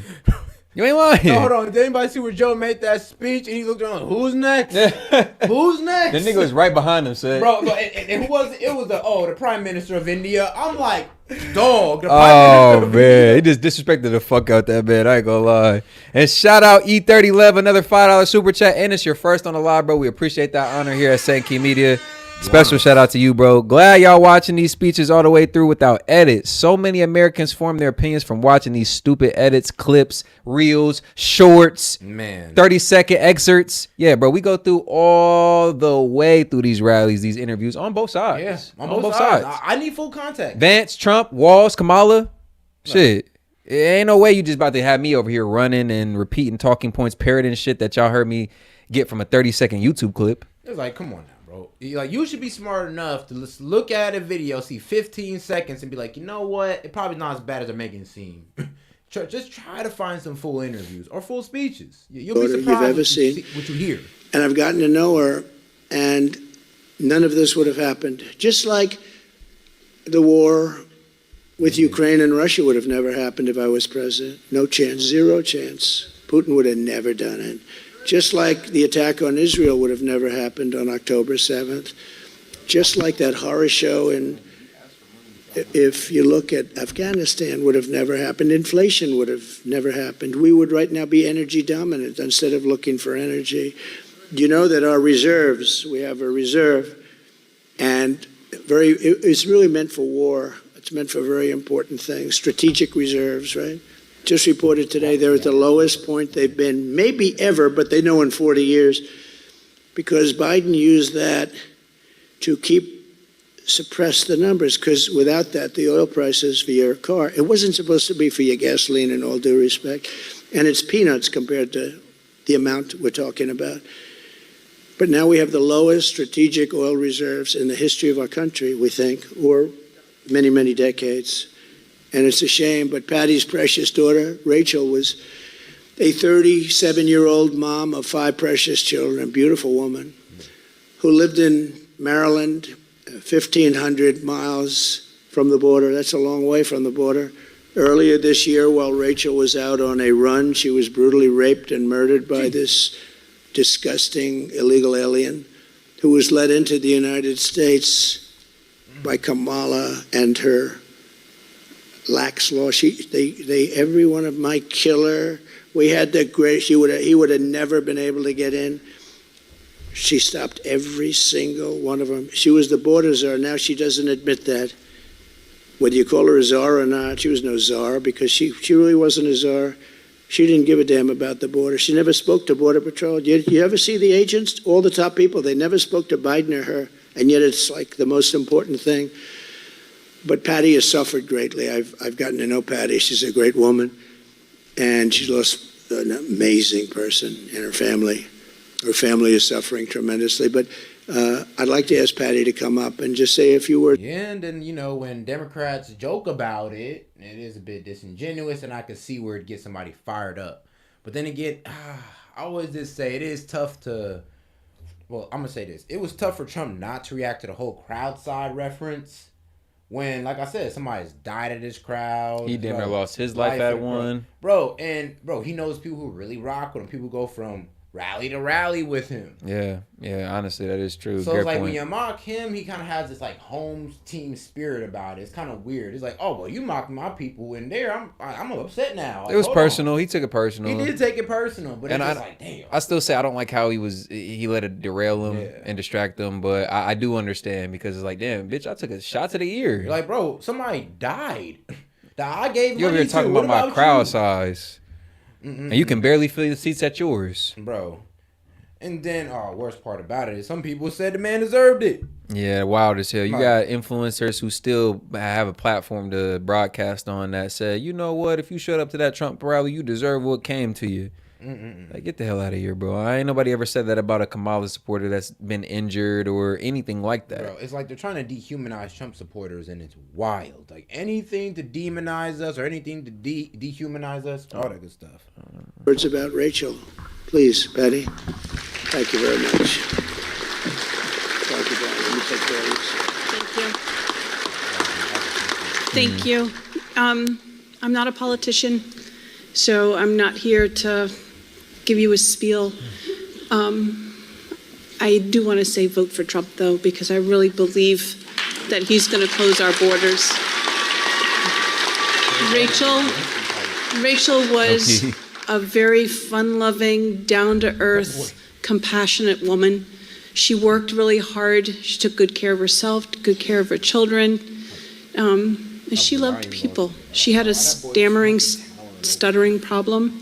Glad you so she was bullied when she was a child. So she really has compassion for other people. She was like the American mom. She took care of her kids. She worked hard. And because of this open border, her life was taken away and her children have been robbed of their mother. And it's just, we can't have it. Another 4 years of Kamala Harris, this story is going to be multiplied by the thousands. Thank you. And shout out Les Phillips, another $2 super chat. I almost hit you with the diabolical. Well, my bad, G. My bad. They threw me off with that. He said, don't forget, we're all deplorables. LOL. Facts. It's kind of like how Kamala said she was going to try and ban the word illegal aliens. Like, bro. I mean, come on now. So you tell me we can't call a spade no more? Nah, you can't call anything for what it is. Oh, no. You know the left changed the definition of words. Oh, no. They changed it to asylum seekers. Oh, god damn. I mean, sounds a little bit better, more PC, and low-key just takes the meaning off the word. So when you say asylum seeker, you're not thinking of an immigrant, somebody it takes the legality out of it. Low-key. Like, oh, they came here seeking asylum. Like, no, they jumped the wall and skipped across in our country. Yeah, and they broke the law, and we're kind of renaming them to give them a pass on the law. But, okay, though. However you want to see it, though. No, we all see things differently. Thank you. Just take care of yourself, okay? I'll see you later. so how do you ban a unnecessary. word? That's the. And Patty, we're so sorry what's for the happening? terrible suffering that you've had to endure. I've had lunch with Patty. We've spoken to the whole family, and I've spoken to many other families. Same thing, and it's incredible. It's just incredible that a thing like that could happen. No reason for who has. Well, you can't ban the word swagamuffin. That's a great point. But what they can do is distort reality enough to make it seem like if you use a word, you're a racist, you're a xenophobe, you're intolerant. Akin to, saying certain phrases and being labeled an anti-Semitic. Yeah, that's actually a pretty good point. I think, sadly, without going too deep into that. But the best example would be that word. Yeah. Who has an open border where people they don't have the names of anybody? You know those 13,000 murderers that are they don't have any idea where they are, who they are. They don't have the names. We just know they're all out of jails, all convicted of really bad murders. And now they're in our country. And that's a lot of people. In honor of Rachel's life and every other victim of migrant crime, we will win this election. We will secure our border. We will secure that border on day one. I always say, they say, what are the first things you're going to do, or the first two things? I always say, number one, we're closing our border. And number two, we drill, baby, drill. But I put drilling behind the border. Drill, baby, drill. Sound like me talking about drill. No? Too much? A reporter asked me that question last night. My bad. What's the first thing? But I mean the first thing. I said, well, there's a couple of things. I said, I want to hear the first thing. I said, the first thing? Close the border. The second thing is drill, baby, drill. But I'll do them at the same time.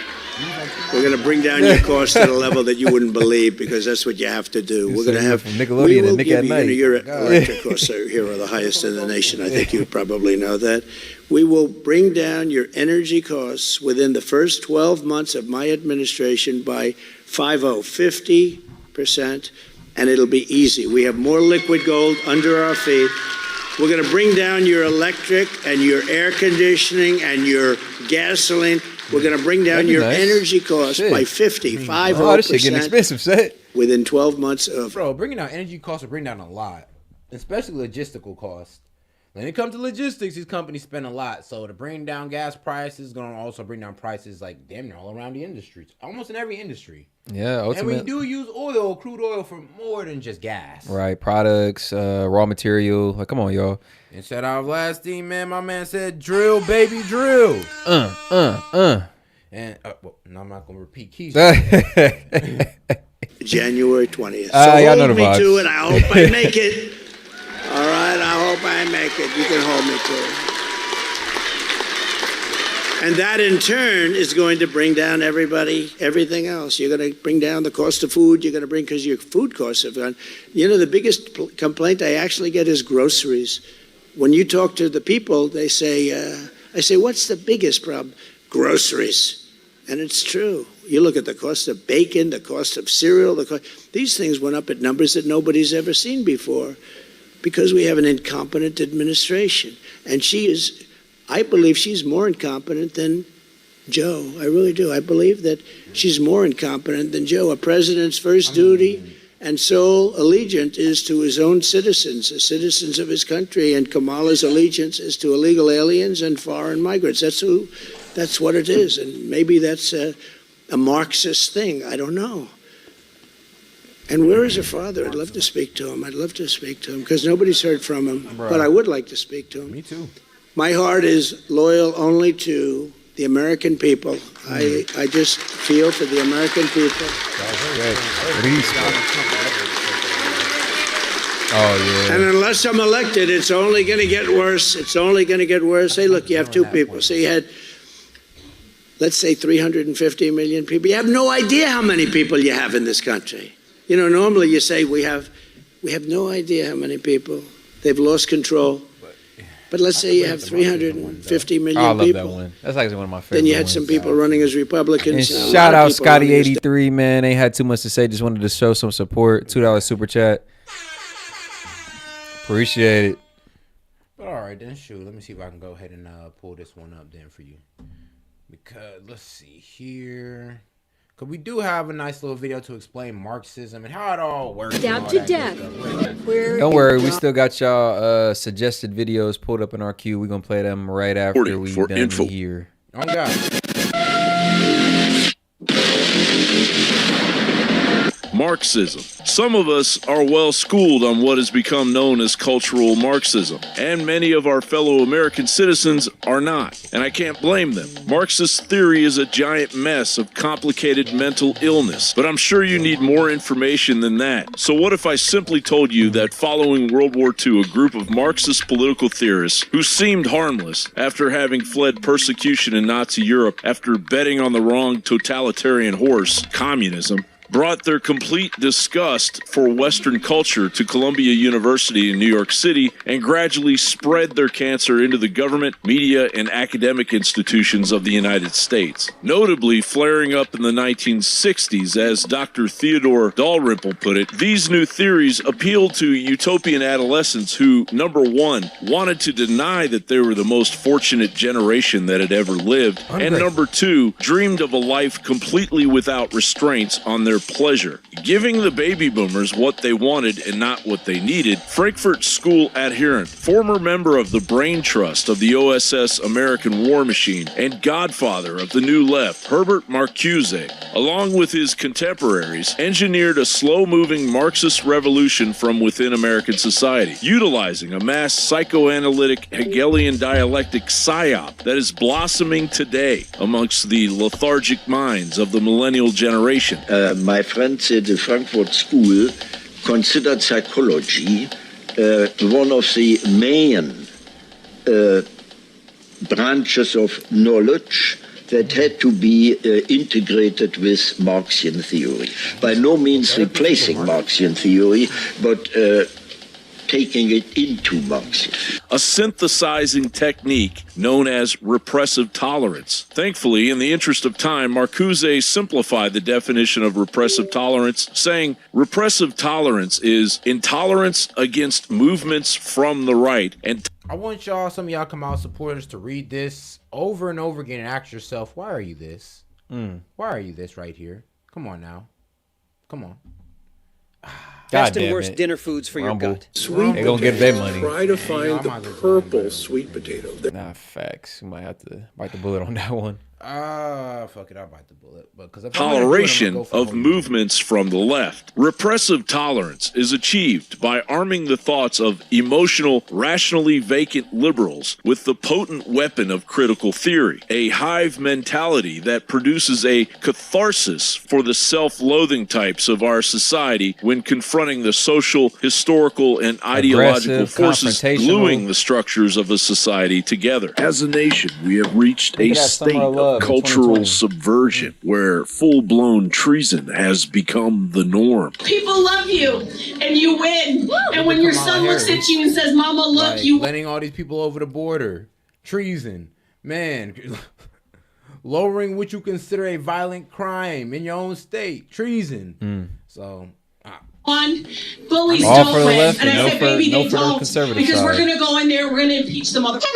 Judicial Watch has been sounding that alarm for some time now, exposing the fact that your tax dollars are supporting your own demise. George Soros's Open Society Foundation's efforts to subvert the populism and anti-globalism sweeping the United States with Marxist division and unyielding self-loathing should ring alarm bells from sea to shining sea. Judicial Watch stated Soros, with the help of American taxpayers. Now we ain't gonna get too deep into Soros. That's gonna be a topic for another video. Yeah, we're gonna dive into that a little later. I'm gonna be real with you. Soros is its own little rabbit hole you gotta go down and figure out who really controls your your colleges. Your media stations as well. Yeah, shout out Soros. Who is she? She is an American journalist. She's a contributing editor to Town Hall magazine, a writer for The Federalist, a senior contributor, and an editor for Hot Air. So how the hell? So listen to this Trump derangements, and they still. So and if listen you to Sam Harris, how calm his bad points are. Yeah. So if you, shout out I only have for a the short video clip suggestion. here. I don't have. I don't think I have him. The original sent from both media and the intelligence agencies and federal law enforcement is the Russiagate stuff. And the reason that so many in the party, and I'm here as the translator because I'm not one of them, but so many in the party accept so much of Donald Trump's behavior is because the Russia stuff was a lie. No, it wasn't all a lie. Yes, it's not all a lie. You guys have. It was all a lie. It was all a lie. So what the Mueller report concluded that there was not nobody. They had a phone tap on everybody in Donald Trump's campaign. They had a phone tap on everybody. And they couldn't find a crime, and they couldn't find collusion. They couldn't find anything. It's actually shocking. It's actually it is shocking. Look at Sam Harris. And so he's like a creationist. And so then after that, then there was the what's the last report? Steele dossier? No. What's the Mueller report? The Mueller, and then I'm blanking on. The one about how the lawyer went and planted the seed. No, the last one from the Department of Justice. Why can't I think of the? Because there's a lot of them. This is my brain fog from the marijuana withdrawal. I'm weak. The last report that just came out from the Durham report. I don't know what to say about that one. The Durham report, and I would tell people about. So the Durham report was like a 3-year investigation into I can relate to that and it exposed that the FBI and Barack Obama and the CIA, they all knew that it was a hoax, Russiagate, that was because they were started by the Clinton campaign and the FBI. They all knew this. They told Barack Obama this. So, and I tell people, regular people, like when I go to comedy clubs and other comedians, I go, yeah, the Durham report. They go, okay, Jimmy, what is this thing, the Durham report, and how do you know about it? That's what they say, because of course they never heard about it, because the news media doesn't want you to know about it. They wanted you to know about the Steele dossier, which was 100% made up. Yeah. Well, in fairness, not even the great Sam Harris knows about it. By the way, Trump is suing Christopher Steele now for the Steele dossier. He's suing him.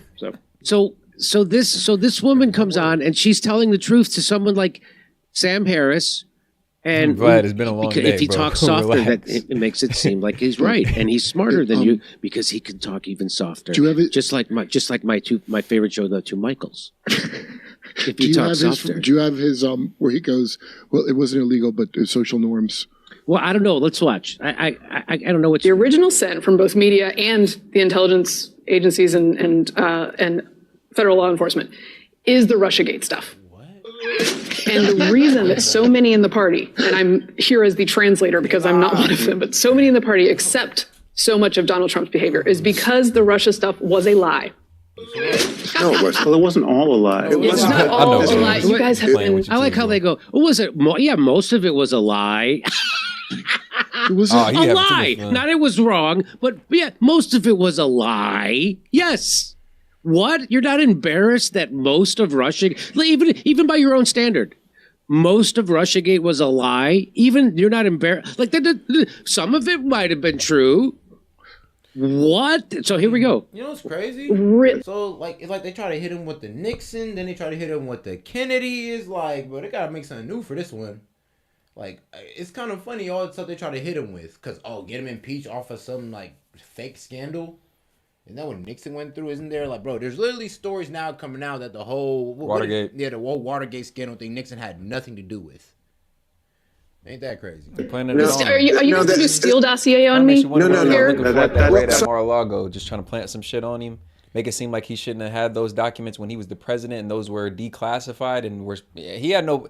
Bro, there was no... If you really look at the documents he had, he could have...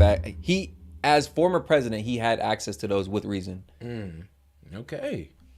Well, shoot, I thought the same thing. Like, bro, he was president. Like, you didn't think he was going to have some stuff at the crib? Within reason, bro. It wasn't nothing he didn't have access to. It wasn't nothing that wasn't declassified to him. Like, it was a complete hoax almost. Joe Biden has done the same thing. Bill Clinton has done the same thing. Like, why don't you pull their cards over it? Some of the Steele dossier was true. So now they just so now Sam Harris goes, that was a lie, and then we go, no, it was true. So you guys, quick pause for the cause, man. We got over 1,000 of y'all in here. Appreciate everybody tuning in to tonight's live, man. We're going to make it a fire one for y'all. But do us a favor, man. Like the video. Double tap that screen, or you get the 3 buttons in the upper right-hand corner. Let's shoot for 200 likes, y'all. 200. We right around the corner. So like the video. It increases the engagement. expands the video and the reach. We can get some more folks in here. You ain't got to like Trump. You ain't got to hate him. But let's have a good conversation. W-chat, W-stream. Let's keep it going. This is Bill Maher's never heard of Klaus Schwab of the WEF? No, what is that? I bet. We did Mueller report for 3 years. Yes, and Mueller never said he was innocent. And the whole time, I'm like, guys, I don't think he's a Russian plant. And everyone... I mean... And Mueller never said he was innocent. They just flip criminal justice on its head. So when someone isn't charged with a crime, they go, well, he didn't say he didn't do it. And that democracy is at stake. That democracy is at stake. Isn't that what they did with Michael Jackson? Like, oh, well, he went to court and they say he didn't do it. But everybody outside of public opinion saying he did do it. And now everybody's framing that narrative. And then nobody comes with that, I don't know, the logic of, wait, hold on. If I'm saying he's guilty of doing all this, why is he not in jail? Yeah, y'all ever thought that? Because I thought thinking about Michael Jackson, I'm like, hold on. If we know he touched kids, why is he in jail? Oh, because, when he went to court over it, the kid dropped the case and they found out it was a lie. But for some reason, somebody of high power, the narrative continued. The narrative persists. Throughout the media. And Michael Jackson was painted as Wacko Jacko. And pedo, PDF. Yep. Democracy's at stake. By authoritarianism. I mean, do you see the innocent? Do you say, and I don't have the vitriol that I used to have for Bill Maher because I think most of that was jealousy. But now it's just sad. It's just, we know what it's actually scary. Like, you get scared that I'm afraid I might turn into that. Yeah. Like, I used to always say, I can't wait to sell out and all that stuff. I'm like, well, like, what if he just like, he doesn't know he's being this wrong. All these people. Sam Harris does. Yeah, when you get to a high he's just level, a liar.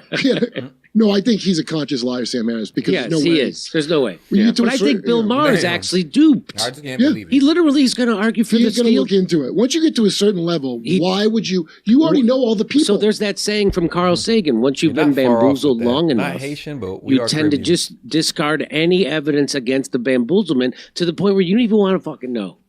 Mueller didn't say and that's what this is. So I got loud.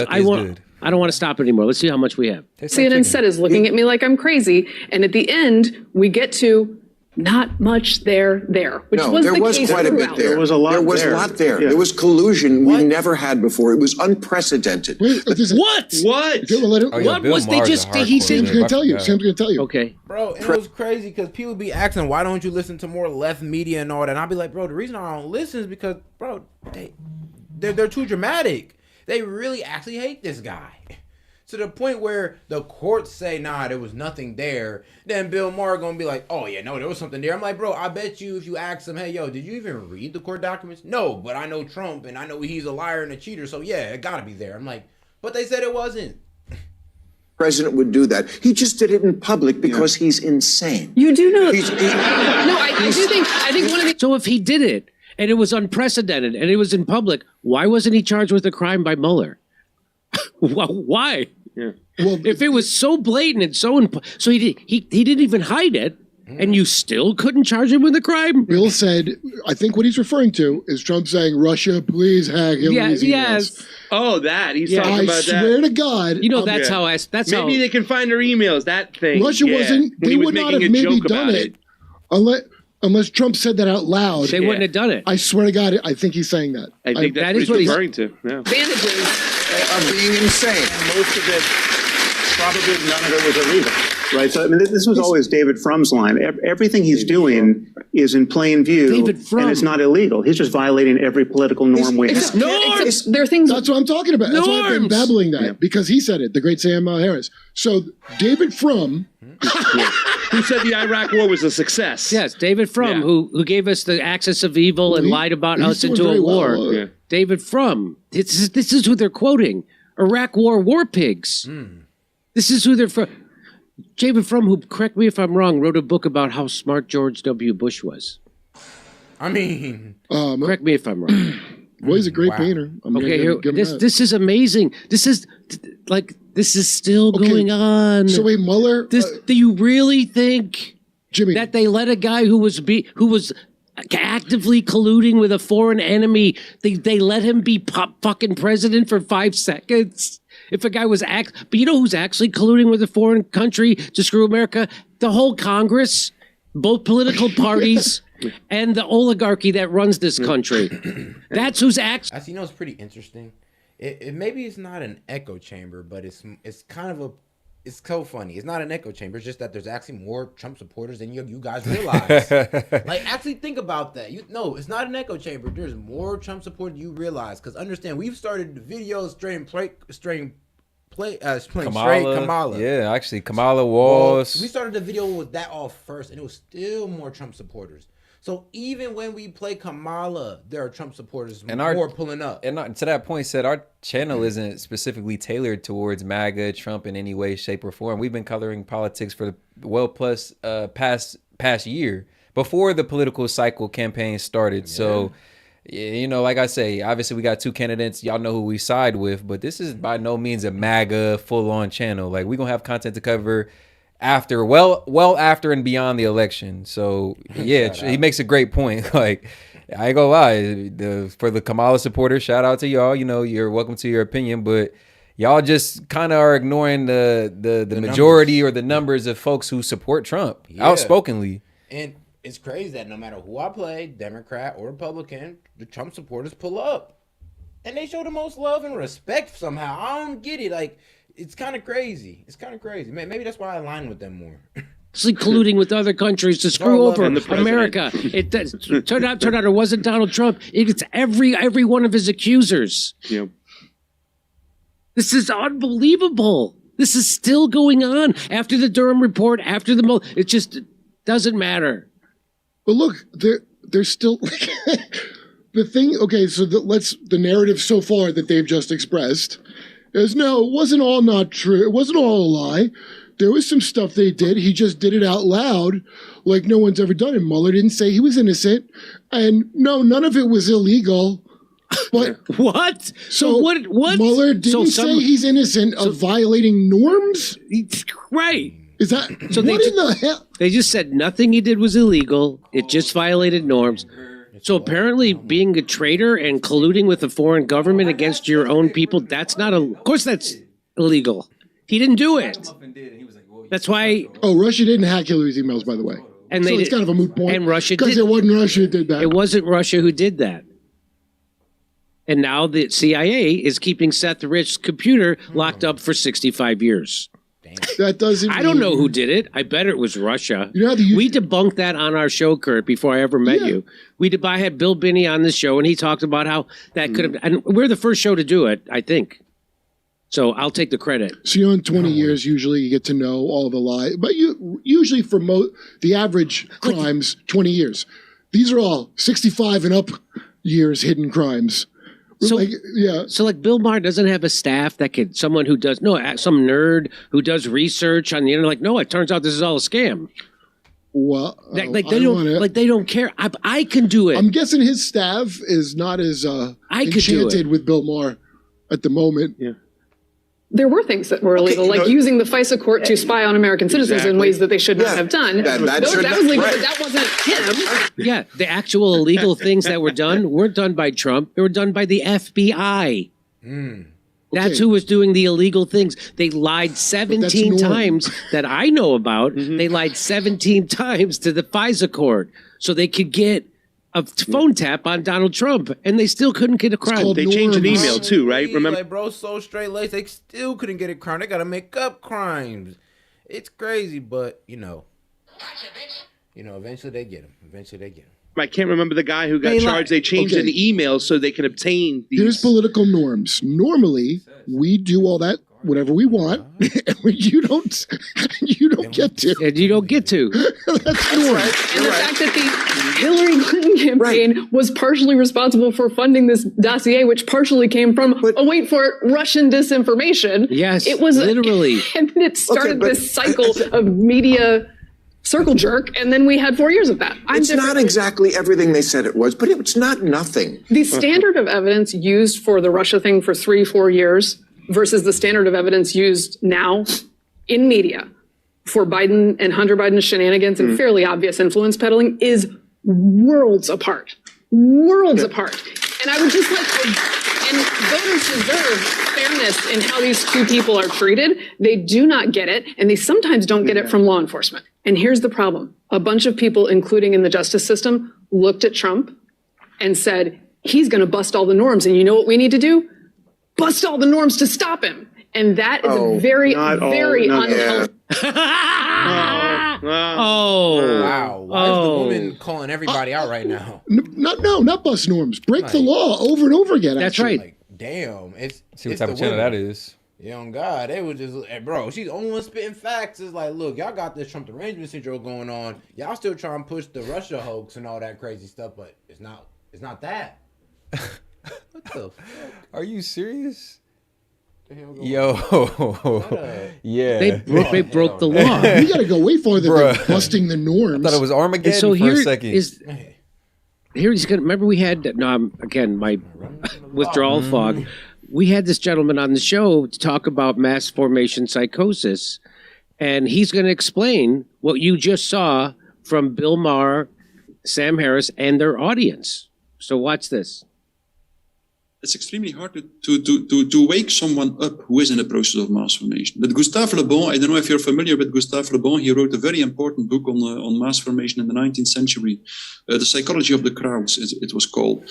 And he describes already there that if the people who are not in the mass formation try to wake up the people who are in the mass formation, then they will be confronted probably with failure. They will be confronted with the fact that So I've experienced this with Russiagate. I've experienced this with Syria.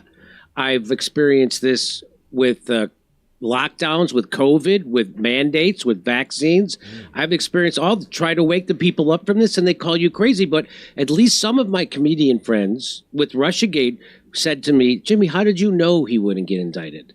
Jimmy, how did you know when the Mueller report came out? How did you know? I looked into my past ball at the things that happened. What I do is I don't think that what they're telling me on MSNBC, CNN, Fox News, and the Wall Street Journal and New York Times, I don't think that's the real, because it's not. That's propaganda. It's owned by a handful of billionaires that run the world and don't care about this country and certainly don't care about you. So everything you're seeing pretty much is propaganda. But one side must be the good one, though, right? Man, who runs the media? Like, at the end of the day now. Come on now. I mean, come on now. Where does the money come from? Talking about? So, okay, they are unable to wake up the masses, but he says, nevertheless, it is extremely important to continue to speak out. Because if people continue to speak out, the hypnosis might become less deep, and it will become less deep. Gustave Le Bon presents several historical examples of situations in which people who were awake continued to speak out and prevented the masses from committing atrocities, because that's typically what masses do. Because one function of the mass formation is the satisfaction of all this frustration and aggression, the fourth condition. Masses typically have the inclination to show the tendency to commit atrocities, and they typically do it being convinced that they perform an almost sacred pledge, and that they do something that is really their duty, and that has to do with the fact that people in mass formation are convinced that what they do is for the greater good, for the well-being of the collective. But they forget, of course, that it is for the well-being of a certain collective and at the disadvantage of another part of the population. But anyway, so it's hard to wake the masses up. The only thing, but if you continue to speak, the 30% of the population who is really into the process of mass formation, you will make the hypnosis less deep in this part of the population, and you might prevent the masses from committing atrocities. So it's extremely important to continue to speak out. And so that's what we're doing at this show. Mm-hmm. And I had people tell me at the beginning of COVID, you're not a doctor, and you shouldn't talk about it because you're not a doctor. Your doctor shouldn't. And also they wouldn't let your doctor talk about it. That's right. Also, you're not my doctor. So, and I had to explain to people who I know, for years that and what I do people say that like, oh, you're not a doctor, oh, you're not a political commentator, you're no pundit, like you're not an expert. Like I never claimed to be, bro. But it's just observations made, like, and that's kind of not even trying to be funny. That's kind of a part of what it takes to be an intellectual, somebody with a higher or perceived higher IQ is somebody who can just be open-minded, recognize patterns. And yes, patterns out in the world, patterns in media, patterns that we see displayed in our political process. And we do nothing but comment on it, bro. We don't claim to be experts on the shit. We never said there's no chinks in the armor. Or there's nothing that we can't be corrected or learn anything on. But most of this stuff is common sense, y'all. Most of it is very basic, surface level common sense. And it's just observations made and analysis brought to you guys. But shout out Les Phillips, $4.99 super chat. We appreciate you, dog. Let me get you a Don DeMarco. Shit, where my Don DeMarco at? God damn it, Don DeMarco. Time to drop a bombshell. 75% of the media is directed by the CIA, FBI, DOJ. Dig enough and you'll see, man. You're not lying, dog. It's a bombshell for some, but y'all know, we know what's up, Les. We know what's up. But yeah, a lot of folks don't know that. These intelligence agencies, these FBIs, these ABCs, everyone under the book pretty much got influence on our political process, our foreign affairs, and even further than that, they control and dictate a lot of times what the leader ends up doing as far as the decisions made and whatnot. So a lot of people don't realize, but yeah, they got more influence on us. The deep state, these ABC intelligence agencies got more influence on us than people realize. An independent news show, and what I have to look at, whatever the establishment, whatever the narrative is, whatever the status quo is, and I have to find out where they're lying. And they were lying about everything when it comes to COVID, and those people still don't care that they were lied to about COVID. They still don't care. Fascism came to visit your backyard, and you didn't care, and you don't care to know. And that's what this. So this is Russiagate, the Syrian war, just like Iraq, and COVID, mass formation psychosis, and you see it on display with Sam. Sam Harris has it on both things. At least Bill Maher pushed back against COVID. Well, okay, right? He pushed back. So I don't think Sam Harris, yeah. But Sam Harris couldn't. I think his job is as like a maintenance man of the mass formation psychosis, because what I just watched was Bill Maher saying absolute dippy parroting thing, lines you've heard. Boop, boop, boop, boop, boop, boop, boop. Yes. He did all the lines. Then Sam Harris conceded her points to her. Yes. Bill Maher, now as soon as I heard that and went like that, Bill Maher should have done the same thing. Yeah. But Bill Maher was he's so about to wake up and protecting that he was in the corner. No, it was, he didn't say he was innocent. He was doing that. Yeah. While Sam Harris acknowledges her point and totally makes the whole thing non-valid that Bill Maher thinks. Yes. Like his job is to do that. Yep. Just to put her off of him, okay, and go, no, but norms. Like some stupid moving the goalpost thing that you're supposed, then when all else fails, you do that. That was remarkable. Just jaw-dropping. I think he's a pro now. And it makes me actually, I would say I feel sad for Bill Maher, but I feel sadder for the country. That and there's a guy like that who has a platform like that who could actually make a real difference. And I think he did good work with COVID. Guy's always good on free speech. I always give it to him. I always give it to him. And he's good. But to be this caught up like this, it's a real tragedy, actually. It's like one of your older relatives that are like a Fox one or an MSN. If they want to believe something, right? If they want to believe something, they're going to believe it. So even it's like that Dumb and Dumber. So you're still saying there's a chance. 1 in a million, right? Yeah. That's where they're at. And they're holding on to that. Yeah. So, and they're doing that when it comes to the situation with Russiagate. And they go, so it's like 1 in a million that Donald Trump worked with the. Shout out Vladstein for that video suggestion, man. We're gonna move along right into the next video suggestion. Appreciate the supporters, man. And if anybody got anything they want to get off their chest, thoughts, comments, questions, disagreements, jokes, poll suggestions. If you want me to get a poll started in the chat, as well as video suggestions, man. Super chatting $1 or more, man. Y'all know how we like to keep it here at S.E.T Media, man. It's only fun if we engaging with y'all. So we're going to move right into it. What was that other video suggestion? What was it? Oh, shit. Might have to wait till Set comes back on that one. I'm off the top of my head, I can't remember what the other video suggestion was. Let me see if I can find it. We're going to get right back into this Trump. Democrat. She was the first one out. By the way, I think he had 22 people running as Democrat when they started. And is that the right number, right? 22 people. And she was the first one to quit. She quit the first. She never got to Iowa. And then you had them fade, and you end up with Crooked Joe. And that's okay. I said, this is crazy. He's the one that got the nomination. He got 14 million votes. You know how many? She got nothing. Shout out to the supporters. Got that right here for y'all. Let's do it.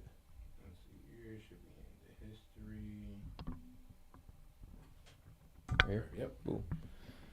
The border, hoping to turn the page on her reputation as an open border zealot.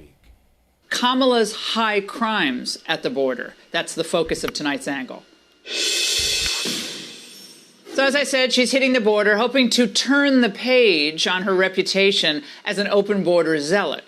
But instead, the book was open to reveal the stomach-churning truth about the criminal element she welcomed in.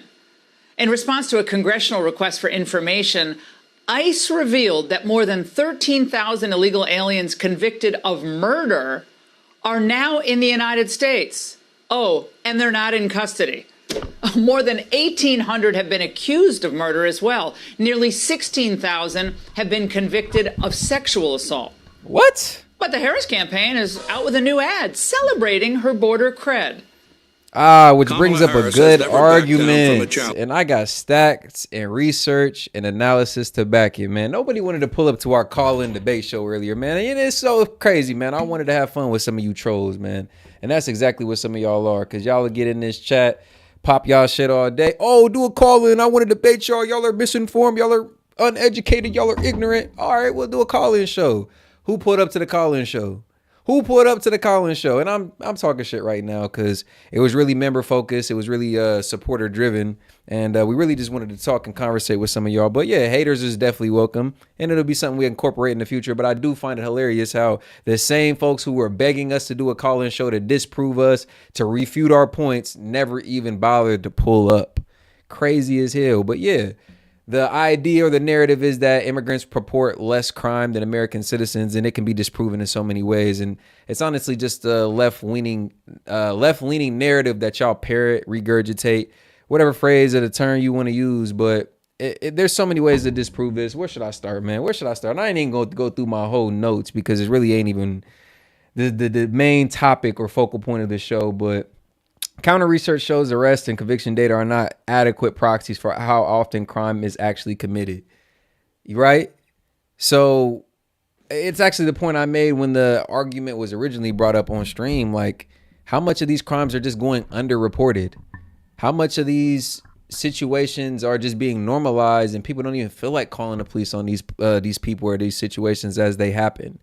There's crime going on despite statistics. Despite what some statistics, some data analysis may show, I feel like crime is surging, honestly. And it just go outside. Tell me if you feel safer now than you did 4, 8, 10, 12 years ago. So crime at a certain point has become so rampant, so normalized, people don't even bother to report it at the same levels. So you want to go off of crime analysis, crime data, crime statistics. Like, bro, people ain't even calling the cops like that no more. Right? In Cali, they got a rule that you ain't charged for theft up until like $900 or over dollars. Like, this shit has become normalized. We've accepted it. We've become jaded to crime in a certain way, shape, or form. So I don't even feel like it's first of all, it's definitely not scrutinized on the same level, nor is it even accounted for on the same level as it should be. But I'm just going off on my little tangent. But for those that really think for some reason these immigrants come over here without proper documentation, there's no way that we can really keep proper tabs on them. And then to go and add that and say and make a erroneous account that they purport less crime than American citizens. Like, I'm just like, bro, that's so crazy because it can't even really be proven. Challenge. She put cartel members and drug traffickers behind bars, and she will secure. Oh no, Swag, it's all border. good. It's all good, Swag. Yes, someone I'm not harping on you, bro, but money you to know, produce it's that just ad. Anybody who They really disagrees think with any of our Americans- points, like, and again, that's something we're gonna incorporate into the process in the future, right? Because we want to be able to talk and engage with y'all more. It's only for me, despite what everybody says, like, oh, y'all need money, y'all need cash. I was like, nah, I just find it fun engaging with y'all. Like, I love how people pull up, and despite what you may agree or disagree with, we're always able to have a conversation. It leads to like some enlightenment on both sides. You know, we can find common ground where there is some and disagree, obviously on points that we're not going to be moved on. But I just like engaging with y'all. So Swag, that wasn't directed at you. It wasn't directed at anyone specifically. But again, just putting it out there, we will be incorporating these call-in shows. Not necessarily to just go back and forth, but yeah, call in, engage with y'all, have fun. If you guys have anything you want to speak up on as far as disagreements, that'll be y'all time and y'all opportunity. So stay tuned in the community posts. Make sure to subscribe so you can see our community posts. But yeah, it's all good. This ain't like I say, this ain't no echo chamber. You ain't got to hinge on everything we say or agree with everything we say. And we encourage y'all to go fact check it for yourselves. Like, we don't claim to know everything, right? So we do our research and we access the same information that's available to everybody. So we encourage everybody who views our streams to go and do the same. Are that stupid? Yeah, that's what they think. Now, her role as California's AG mostly involves state-level crimes, not big cartel cases. And News Nation notes that her claims about jailing gang members for cross-border smuggling also seems inflated, because her cases mostly involve local drug offenses, not international smuggling operations. And in the Tucson sector where... that pulls up another point. Like, how many times have we called the police and they'll be like, man, it's going to be 30 minutes. Or you'll have traffic incidences. Oh my God, I can speak on that directly. Traffic incidences. Bro, they ask you how serious the situation is. Is anybody hurt? If nobody's hurt, just exchange insurance information, call y'all tow trucks, and y'all got to solve that by yourself.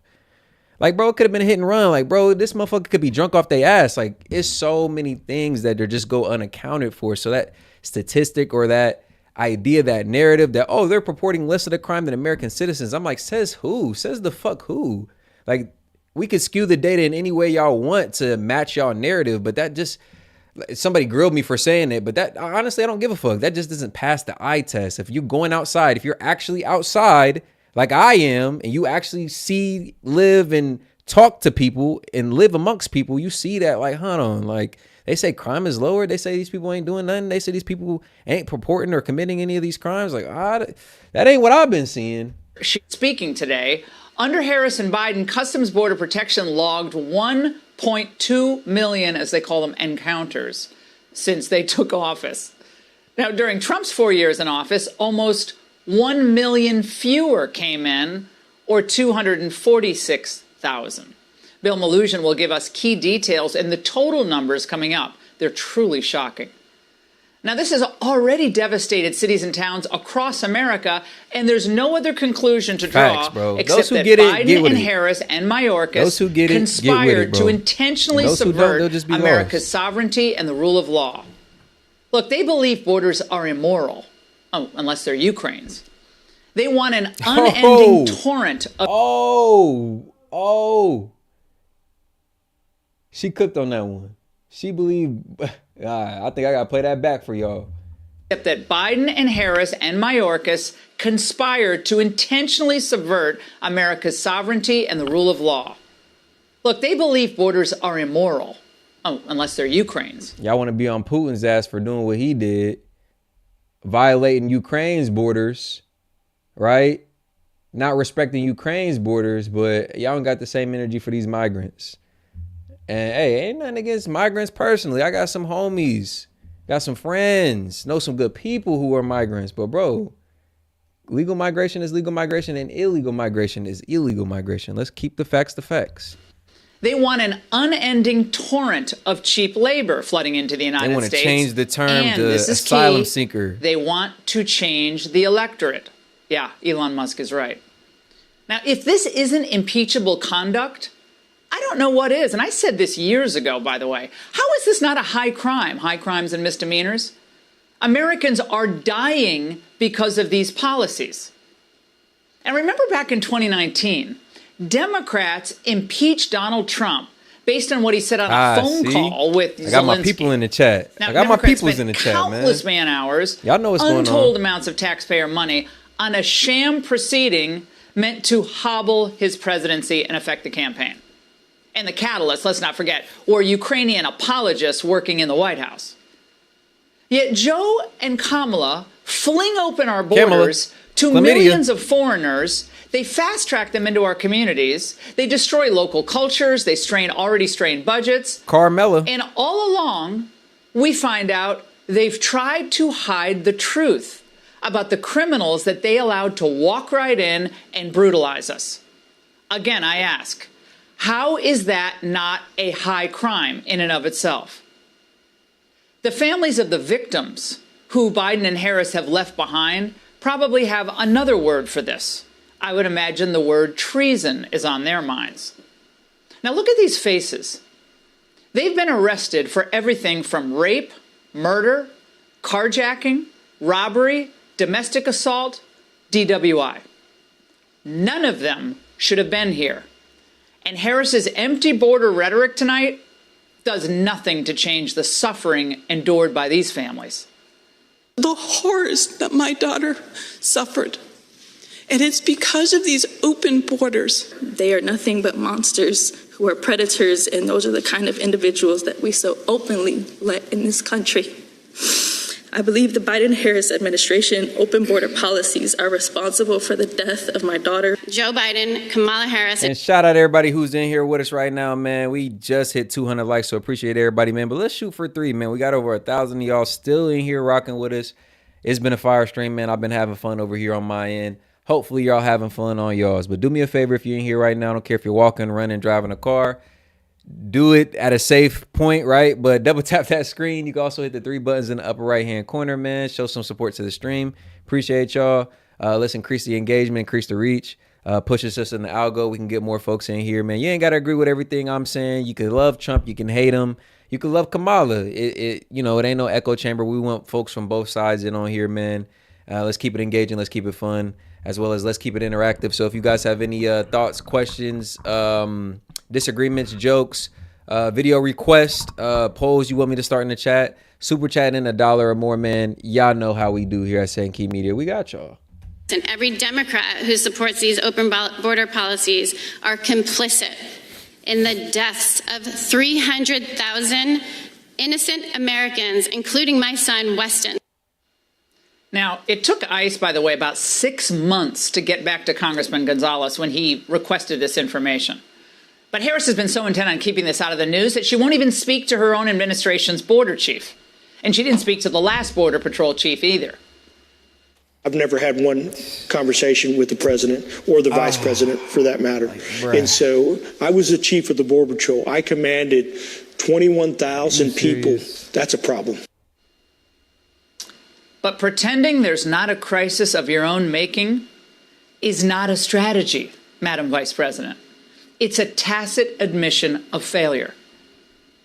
The Border Patrol, by the way, it doesn't really need more resources. What it needs is a president who believes that it's the fundamental duty, really the first duty of a president, to secure our borders. And her actions over the past 3.5 years, that's all we need to know about her belief in our system and our sovereignty.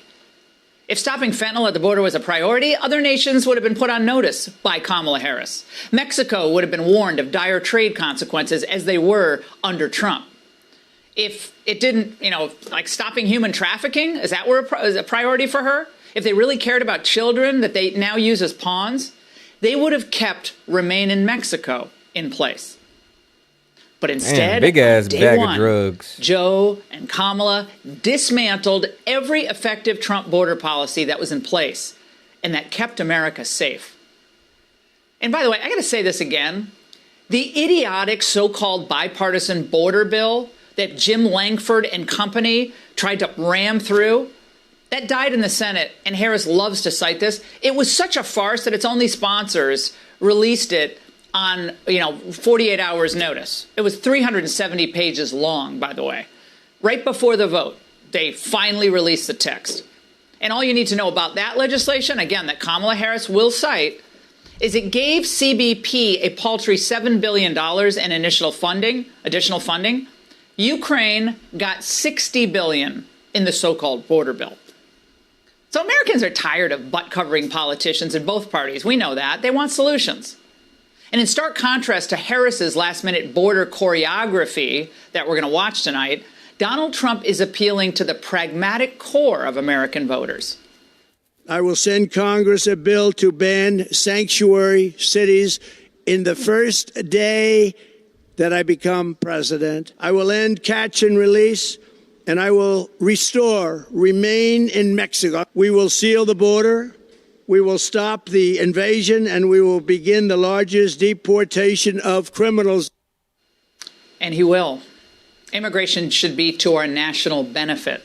It should not be used as a political strategy. True, and that's how it's always supposed to have been. Like, and to that point, I always say, like, it is like completely unfair and just completely wrong, honestly, to the people who do try and migrate over here illegally. It can be a very long, expensive, and stressful process. Like, there's a test you have to pass, immigration lawyers you have to pay, and yeah, like I said, it isn't by any stretch of imaginations an easy thing to just acquire is, your visa to get over here.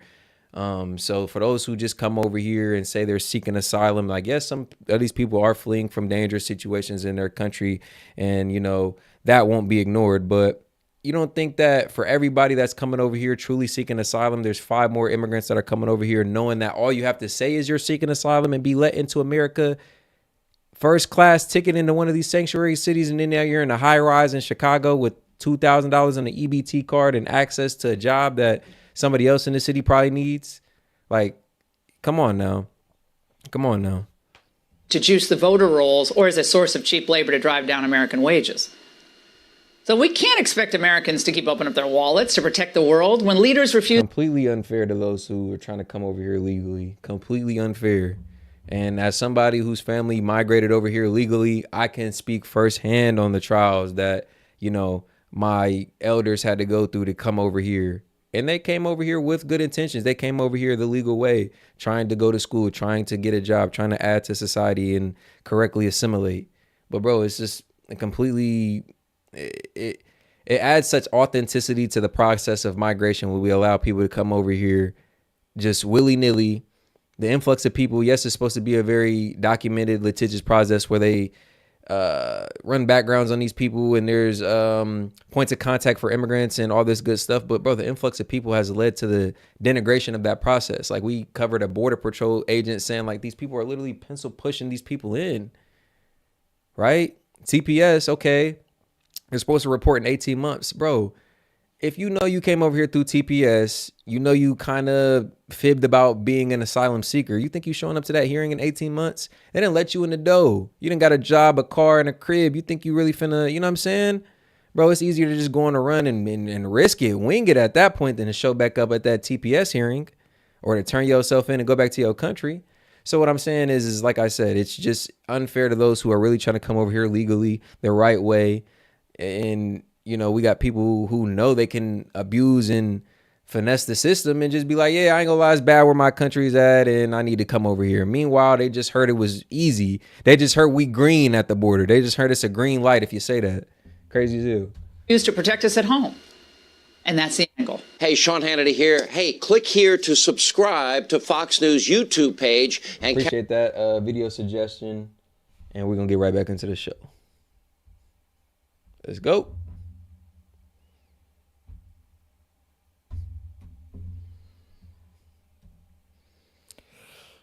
And everyone said she'll never get the nomination, but they were afraid because they wanted to be politically correct, so they gave it to her. But she was the weakest person on the whole list. But she's got the fake news. They're all fake, and they're behind her. Nobody knows why. I'm sure they don't know why. They do it out of habit. They do it because there's no reason why anybody would be behind her. She's not qualified. She'll do a horrible job. She'll be the worst president. She'll be worse than Joe, which is hard to believe. The happiest president right now is Jimmy Carter because His administration was brilliant compared to the one we have right now. And it's a very nice thing. He's an old guy, but he's the happiest guy in the world because he was brilliant by comparison to these people. They are the worst ever. On day one of my new administration, I'll stop all of the migrant flights into our country. You know, those planes are flying over right now, and they don't count them in the numbers. I don't know if you know. They and the phone app, which are thousands and thousands of, they're not counted in the numbers. That's why they do it, because they don't want to count it. I will end catch and release. I will restore remain in Mexico. I will bring back Title 42. That's the medical. I will send in federal law enforcement to rescue every town that has been taken over by migrant gangs and criminal alien thugs.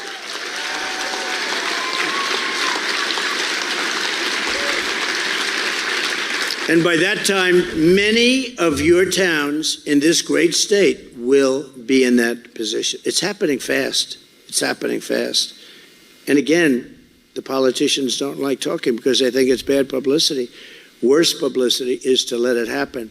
The governor of Colorado, he's a Democrat, liberal guy. He's beside, he doesn't know what to do. These Venezuelans have come and they're taking over big parts of his towns. And he doesn't, and they're armed with weapons that the military doesn't even have. We will seal the border. We will stop the invasion immediately. We will begin the largest deportation operation in the history of our country because we have no choice.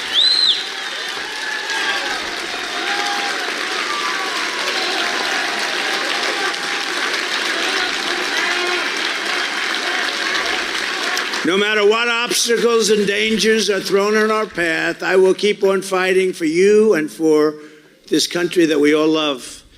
That's why I'm doing this. I tell you what, I had a good life before I did this. Nobody was shooting at me. I had a hell of a life. Oh, no. Hey, and I ain't gonna lie, when he says that, is like, I can't relate personally. I ain't no damn billionaire, but I can see what he's saying.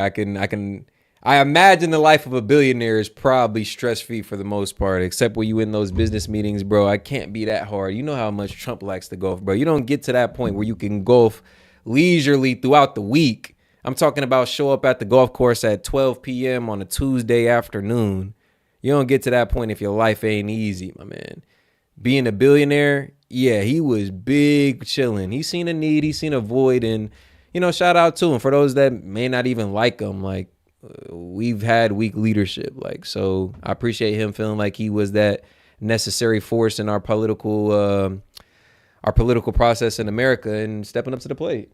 Those locations, those beautiful. If you don't agree with him, I can respect him feeling like he had to do something. Sunbathing on the beach. You have never seen a body so beautiful. Much better than Sleepy Joe. No, but think of it. Here's a guy, he's president. Monday, Tuesday, Wednesday, he goes to the beach. And then he's got a lot of cameras. They took a bullet to the ear for democracy.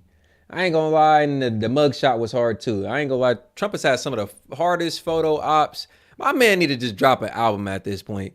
He get money, he been shot, and he got felonies. Hey, he harder than half of these rappers, man. He harder than damn near most of these rappers. I ain't gonna lie, we need to go ahead and drop that tape. Drop that. Hey, and he got a shoe. Hey, Trump, you just need to drop that tape, man. You just need to drop that tape. I ain't gonna lie. I'm streaming it. And somebody told him he looks good in a bathing suit. And he doesn't know, you know, what's he, 82? It's hard, generally speaking, to look great. But the mind can be good. You know, I know so many people in their 90s that are sharp. He's not one of them. But think, any guy that can... Bro, they pulling Border Patrol agents from the north border to go address the issue at the south border. That's another thing that Border Patrol agent spoke on. Like, bro, these border agents are so overworked, demoralized. That's why Kamala has to, I helped them out with their overtime tax rate. Like, bro, yeah, because these motherfuckers is overworked. You got these Border Patrol agents losing out on personal life, losing out on family, losing out on wives because they working tirelessly at the border. And even still, they're not able to corral the issue, man. It's a shame when you got weak leadership. Look what it puts the people through. Lie down and in front of cameras, fall asleep, stone cold out. and he's the president of the United States, and it's a Tuesday, Wednesday, Thursday. He's laying on the beach and he's sleeping. I say, how the hell do you fall asleep in front of the fake news media? His name's Sleepy Joe. But see, he can Shit, do it. it's If I only did on that, brand. I would be. That tracks. But because they protect him, he can do it. But he's out cold. And in certain ways, I respect it. I wish I had that ability to fall asleep like that. I would love that ability. I'd get a lot more sleep. That would be a good thing. But he goes to sleep, stone cold in front of the media. I never saw anything like it. He's sleeping. I say, what the hell? How do you do that? And you know, honestly, our people don't want to see him at the beach on a Tuesday sleeping. We really don't want to see that. Our American ancestors shed their blood and tears to build this magnificent land, and we are not going to let Kamala Harris and her party of absolute lunatics like Nancy Pelosi. How about Nancy? Did you see this? Crazy Nancy. She's crazy as a bedbug. Listen, crazy Nancy, okay? Visa announces that they're under major investigation. Major, by the Department of Justice. Major. Visa. She owns a lot of Visa stock. And they said Nancy Pelosi, she sold it the day before it was announced. One day. Wow. Her and her husband. Big money Pelosi. They sold their stock the day before this was announced. How you come Can in you the, imagine if how that you come in were the White House with 6 figures and leave with 10? Or 8? a Republican? I don't think so. Or 9? Oh, no, it's terrible. It's terrible. No, it's terrible. That they're allowed to do that is terrible. But you're the people of America. You're the soul of America, and you will be trampled over it no longer. We're not going to let this happen. We got to stop it. We got to stop it now. You know, I used to say they're trying to destroy our country, and I always hated the sound of that. Truth is, they have destroyed our country. What they've done, they've destroyed. But we're going to bring it back. We're going to bring it back fast. In this election, we need record turnout from our small towns. We need the heartland of America to stand up and to rescue this nation. We have so many great little towns and cities. You add them all up, and they're big. They're big. That's what I've always had, but they're trying to destroy them. And they're petrified, I told you. They're petrified of what's happening. Even if they haven't gotten the migrants yet, they're all coming. We need the entire Midwest to get out and vote, and early mail-in voting for everywhere. The Midwest has been so powerful for us. This area has been so powerful for us. You've been powerful for us, but Wisconsin...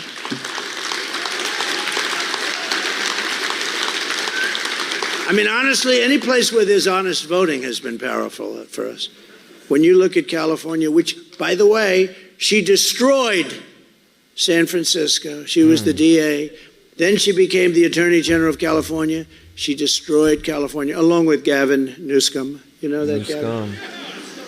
Prop so I want to ask you to go and vote, and really go vote to save America. I believe this is the most important election in the history of our country. Decriminalizing certain violent crimes. With your support, we will get the border shut. How it does today. We will send the illegals back. We will repel the invasion immediately. It won't take long. We'll defend our territory, reclaim our sovereignty. We've lost our sovereignty.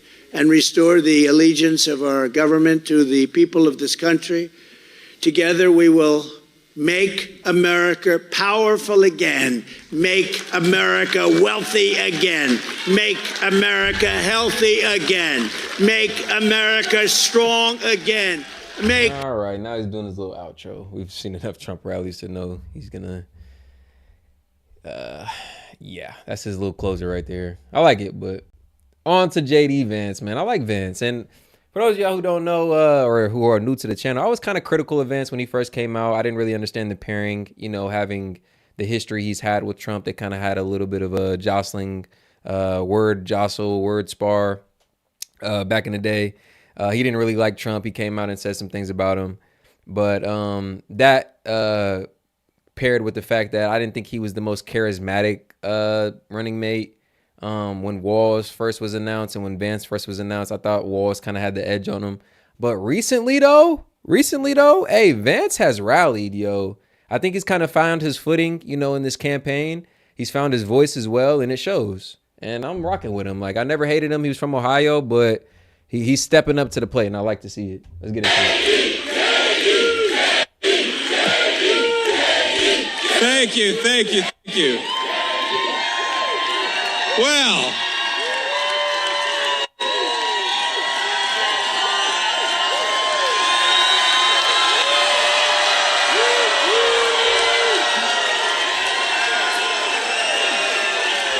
Well, we have got, thank you. We have got a hell of a crowd here in the state of Pennsylvania, and in 38 days. Y'all see how they rocking PA? They continue to hit PA. That should tell y'all something. If you in PA right now, stand up, man. We need y'all. PA chime in, man, in the chat.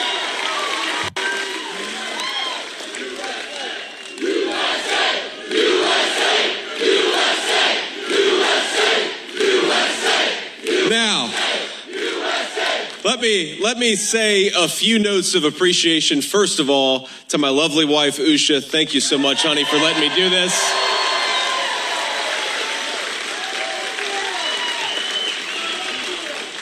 I don't know why you put up with me, but there's no turning back now. I want to thank the great Congressman Dan Muser. Where's Dan at? Thank you, Dan. Shout out. Steph, I forget you're from PA. Shout out. We got Congressman Lloyd Smucker. Lloyd, thank you so much for being here and serving the people of Pennsylvania. We got State GOP Chairman Lawrence Thomas. Lawrence, say hello. And of course, we've got the owner of the Newtown Athletic Club and one of the MVPs of the Trump campaign, Jim Worthington. Thank you, Jim.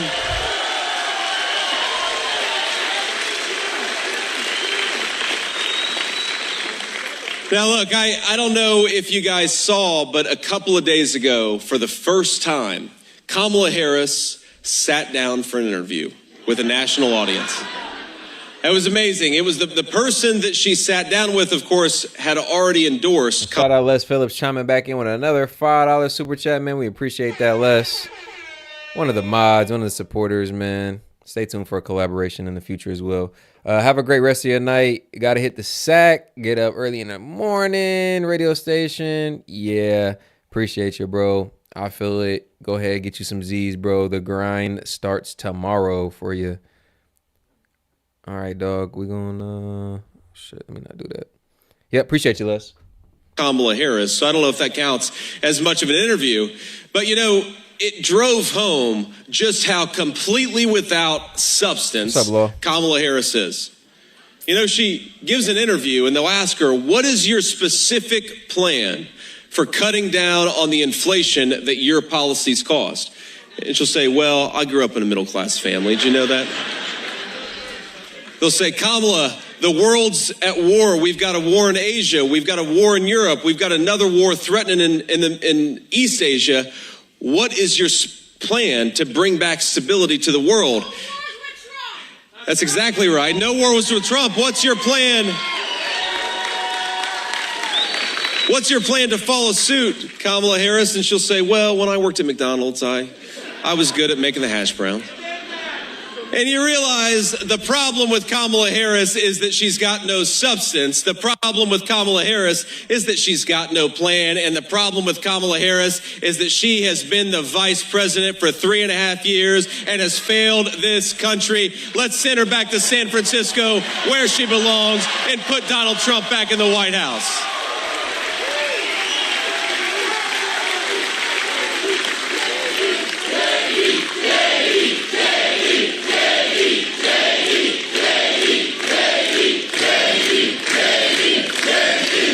Now, you know, I came to Pennsylvania. I wanted to come in the same week that President Zelensky from Ukraine came to Pennsylvania. And I don't know if y'all noticed, but he came to campaign with the Democratic leadership of this country. You know, we've spent $200 billion on Ukraine. You know what I wish Zelensky would do when he comes to the United States of America? Say thank you to the people of Pennsylvania and everybody else. And I don't know if y'all peep, but Zelensky damn near gave his endorsement to Trump the other day. They met at Trump Towers. They shook hands. They exchanged pleasantries, right? And they hinted at, having conversations that would put the Ukraine-Russia conflict to an end. And I mean, as Kamala claims, she spoke to him up to 5 times on debate night, but most recently it looking like Zelensky's in Trump's corner. And if you think about just pragmatically, right? Trump got the contact for Putin, clearly, right? They say he's best friends with him, and now he's got the contact for Zelensky. That right there seems like enough to play middleman and in this whole Ukrainian-Russian conflict, put that shit to bed, because, people are dying.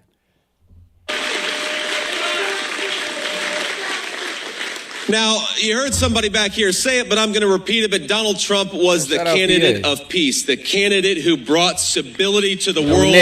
For the first time, really in my lifetime, we didn't have a new war started under an American president for the first time in 40 years.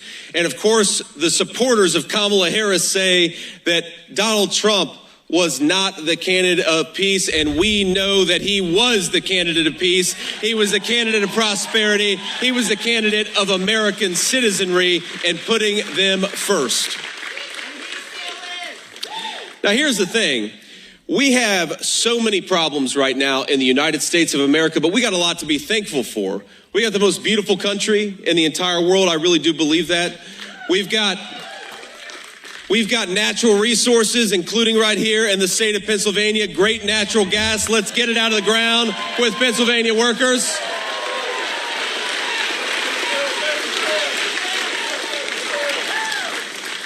When Donald Trump is president, we are going to drill, baby, drill, and bring back the great American energy economy.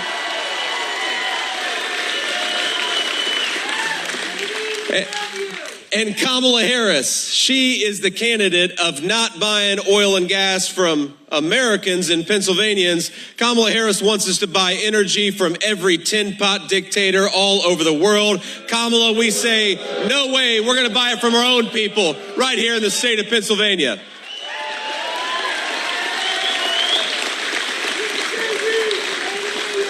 Now, here, let's just run through the Kamala Harris economic record. And I'm going to try not to depress everybody too much because Kamala Harris's economic record is depressing, my friends. We've got inflation at 40-year highs. We've got groceries that are 25% higher than Kamala Harris when she took office. And that's because Kamala Harris cast the tie-breaking vote on almost $4 trillion of new spending, printing money that we don't have to juice inflation and destroy the middle class in the state of Pennsylvania. Thanks to Kamala Harris, eggs are about 115% higher. That's more than double the price than when she took office. And I got 3 little kids, my friends. We buy a lot of eggs. So I'm pretty pissed off at Kamala Harris over the price of eggs. When Kamala Harris took office, since then, 3.5 years, gas prices have gone up 35%. Energy has gone up 40%. And it's not just Kamala Harris's terrible economy, of course. It is the wide open southern border. The border czar caused it, and we can't let him forget it. It's an invasion. That's exactly right. It is an invasion of this country. And we can't let folks forget that it is deeply connected to what's going on. Don't say that wasn't cold, how the audience spoke up and he just, you know what, you're right, it is an invasion on this country and blah. It's kind of cold how he went off that. He ain't using the teleprompter. When it comes to the economy, what's going on at the border is deeply connected to what's going on. Now, think about this. When you let in 25 million people, many of whom are bringing fentanyl into this country, and they're competing against Americans buying homes that ought by right go to American citizens. That is why we have skyrocketing housing costs in the state of Pennsylvania and all across our country. So here's our message to Kamala Harris and the 25 million illegal aliens she has let park in the United States of America. In 6 months, pack your bags because you're going home.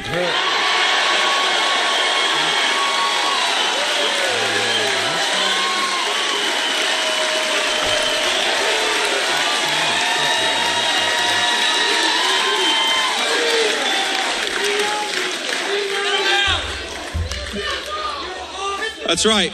We're going to build the wall, We're going to re-implement deportations, and we're going to go to war against the Mexican drug cartels. No more bringing this poison into our country. They got to get the hell out.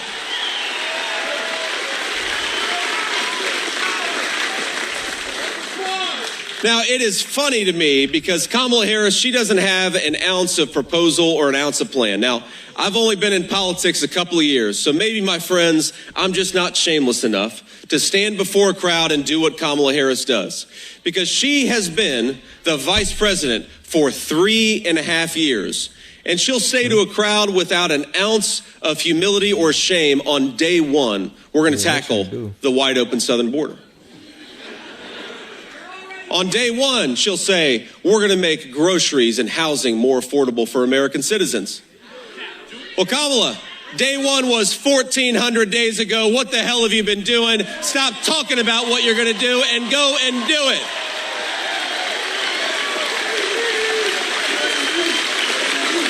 And that brings up a good point, because a lot of folks do say that, like, oh, well, she still is technically in office now. She's on leave for campaign, but I mean, she could put in that call to Biden and he can make that executive order, but it just shows lack of leadership, weak leadership. She's not willing to take any of the necessary action now. She's going to let the problems persist, and she's just going to continue to use it as reason to vote her in. She's going to campaign off the current issues. And if you kind of look at Kamala's track record, she has a history of doing that. As her tenure in DA, she would let certain cases build up and politicize them for fame, clout, and ultimately more recognition that she would have got if she just solved them while they were on a lower level. Like, so Kamala has a history of doing this. Like, she'll ignore the issue, let it persist, and then, oh, everybody sees it now. All right, time for me to do something.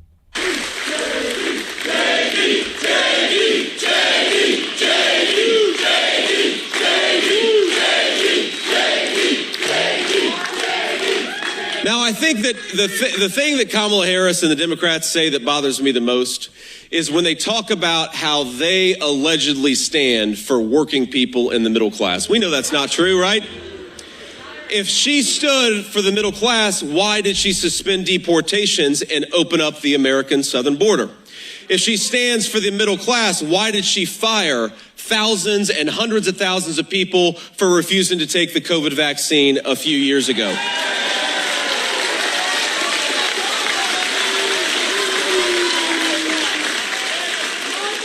If she stands for the middle class, why does she want to tax the middle class in this country to give rich people money to buy electric vehicles made in China? That doesn't make any sense, does it?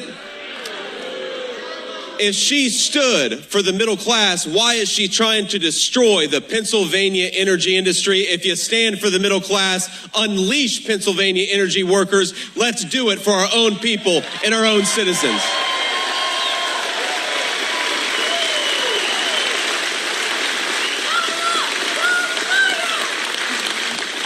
Now, it's funny, I will say this, she recognizes how unpopular her actual governance is. She recognizes how unpopular her record is, so she's running away from it every chance she gets. Now, she's on camera saying she wanted to ban fracking, but now she says, oh, I didn't mean it. She's on camera saying that she wanted to give illegal aliens Medicare, which would bankrupt that program, but now she says, no, I didn't mean it. Kamala Harris said on tape that she wanted to ban all private health insurance, but now she says, no, I take that back. And of course, she said she wanted to defund the police, but that too, she now pretends she didn't actually believe. You know, Kamala, if you support fracking, if you support the police, if you support lower prices, and you want to close down the southern border, you're welcome to endorse Donald J. Trump. All of us have done it, and you're welcome to join Kamala. the team. That's actually funny. He says that because he said, you're welcome on the team, pretty much. And he was joking earlier in the campaign saying, like, oh, you know what? I think she low-key want my job. But she over here copywriting, plagiarizing policy. She's sounding more and more like a confidant, like an ally than anything. Now, I actually joke with the president. I say, sir, She is copying every single one of your positions. She's not doing it, to be clear. She's not actually governed in that way. But I say, sir, she is so obsessed with pretending that she agrees with you on all these issues, I think she's going to show up to her next rally with a red MAGA hat.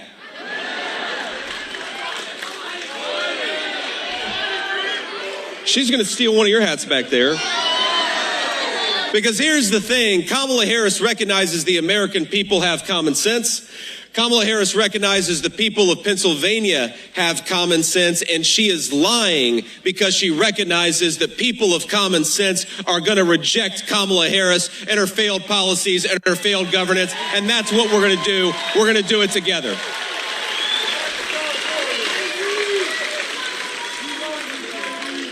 Now, look, part of the reason I think that Kamala Harris, it's so disgraceful when they say that their policies work for the middle class. And part of the reason I get so frustrated by that is because I grew up in a family that was affected by the kind of failed policies enacted by Kamala Harris. Now, I remember when my grandmother and I were really tight with money. We didn't have a whole lot extra to spend, and it got very cold in the middle of a cold Ohio winter. And my grandmother would say, you know, we just don't have enough money to turn on the heat tonight. And I think about a lot of Pennsylvania families out there who are going to go through a cold winter in a couple of months. And I happen to believe whether you're rich or poor, if you work hard and play by the rules, you ought to be able to turn your heat on in the middle of a cold winter night.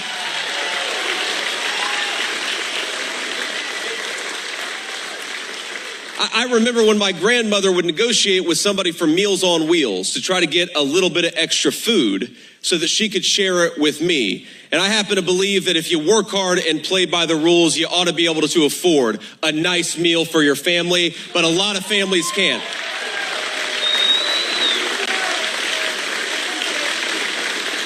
But a lot of families can't because of the policies of Kamala Harris. And I happen to believe that whether you're rich or poor, the sacred right of every American citizen, and most importantly, every American child, is to grow up in security and safety in their own neighborhoods, which means kicking out the illegal aliens and kicking out the drug dealers that have made our streets less safe.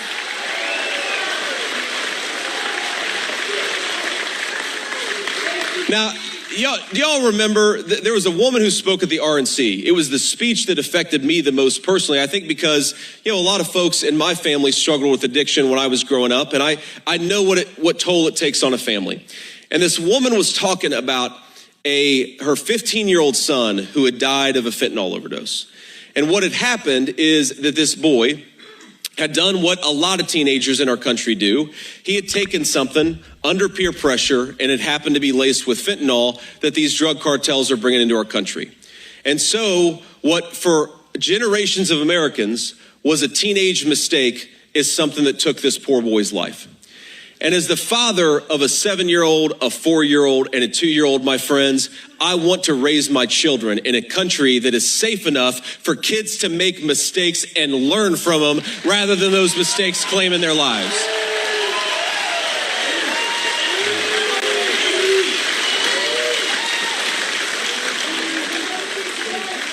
I want to raise my children in a country where it's safe enough where whether you're rich or poor, you can walk down the street in safety and comfort, and that is the birthright of every American citizen.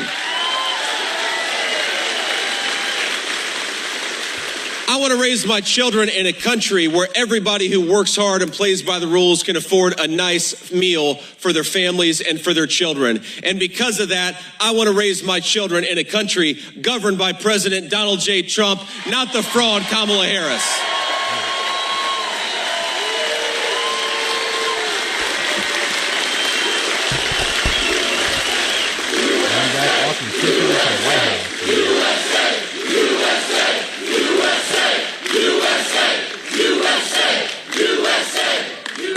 Because here's the thing about Kamala Harris. It's not just that she has bad ideas on public policy, though she does.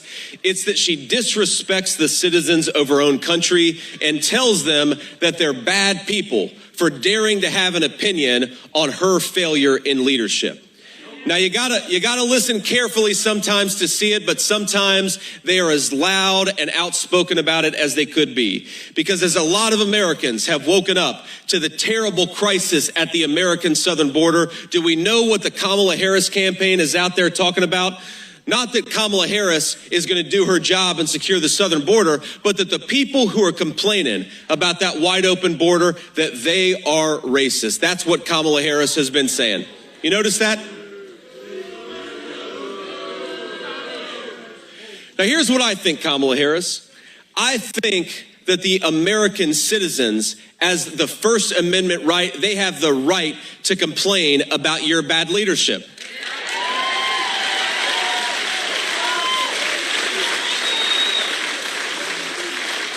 We are not bad people, my friends, for thinking that Kamala Harris is doing a bad job. No one is a bad person for thinking that Kamala Harris should have done her job and shut down the American southern border. No one is a bad person for being pissed off that somebody in their community died of a fentanyl overdose when that poison should have never been here to begin with.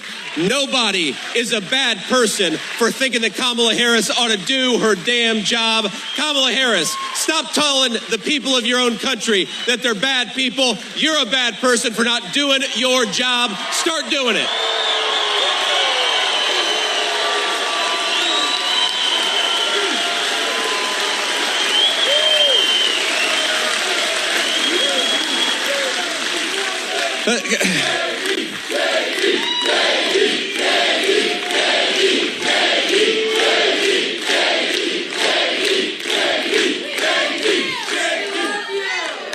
Because here's the thing about censorship.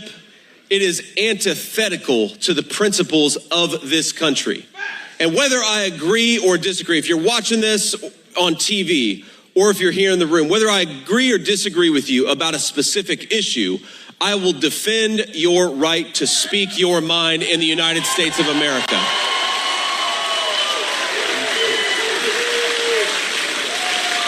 Respect, man.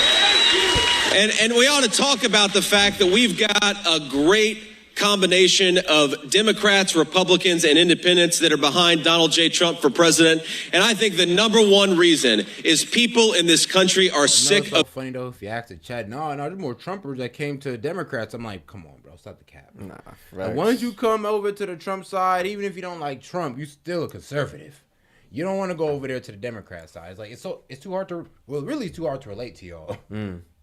Like, I don't know what it is. Either y'all, I'm narcissism towards Trump supporters. Y'all kind of just think y'all better than anybody who votes for Trump. And that's like, what, 80-something million people you just think you're automatically better than because what? They're voting for somebody that you don't agree with? Shit, to the point where they like to ignore the numbers. They like to ignore the size of the Trump crowd. Like, oh, nah, these got to be bots. These got to be Russian propagandists. Like, hold on, bro. You ain't never stopped to think that outside of your little bubble that there's actually people who don't fuck with Kamala, don't eat the world salad. You know it's crazy? Like, you see what the lie of Russiagate created? Low key. It created something they low key couldn't let go. Like, they always got attached to Russia. And I'm just like, okay, that's a bit weird. Even though he went to court and, absolved. It was disproven, yeah. Yeah, so disproven, but y'all still going for it? Bro, like I say it all the time, Seth, like the court of public opinion is what matters, not the actual court proceedings, guilty or innocent in court, but the public court of opinion, how your peers see you, how the public sees you. They can vilify a nigga, don't matter if he's guilty. Look at OJ. He was a murderer up until he died, but he was guilty, or he was innocent, right? Yeah, well, yeah, according to the... There's people that, he still did it. Like, bro, what'd they say? Same thing. OJ. Michael Jackson. Yep, Michael Jackson. Oh, he still touched the PDF.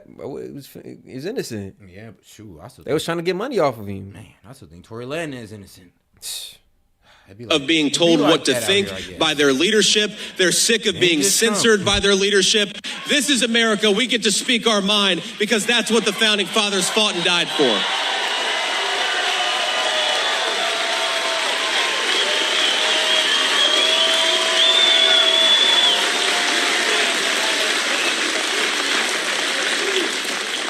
And think about this, my friends. Why is it that Kamala Harris wants to work with big tech to censor American citizens?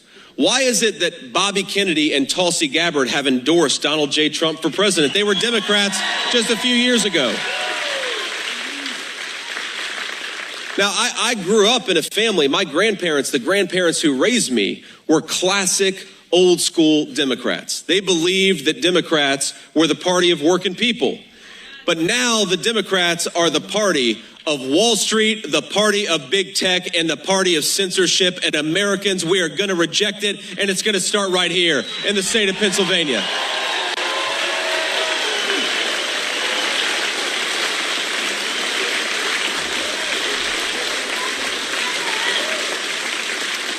And I think to all those Democrats who are watching, who are saying, you know what? We believe in policies that support working people. We don't support policies that put transgender ideas in our schools.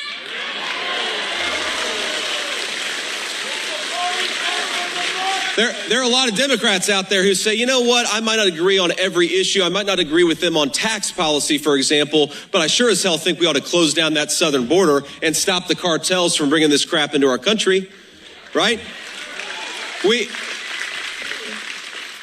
There are a lot of Democrats out there who want an American economy where normal people can afford to buy food and housing. And to those Democrats, I say, you are welcome on the Trump-Vance team.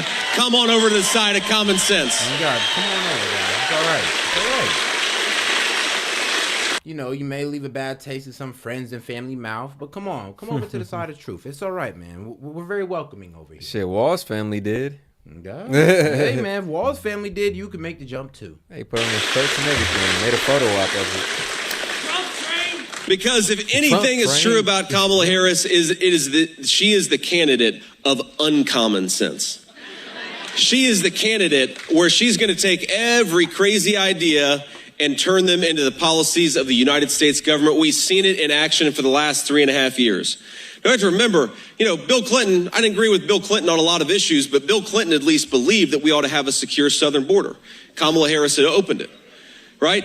Democrats 20, 30 years ago, at least in leadership, they believed that we ought to have some common sense economic policies that lower inflation. Now, Democrats in leadership, Kamala Harris has cast that to the side. We believe that we ought to have schools that teach Americans common sense skills, reading, writing, and arithmetic.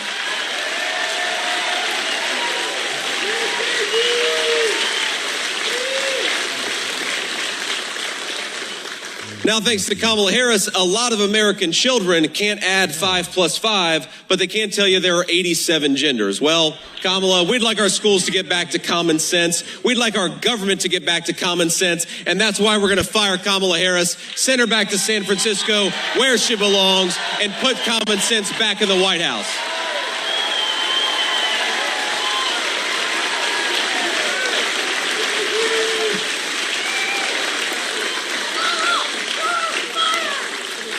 Now, I saw a statistic, and I want to take some questions from the media in a second. But I saw a statistic earlier today that I think bears repeating because it drives home just how radical Kamala Harris's policies are.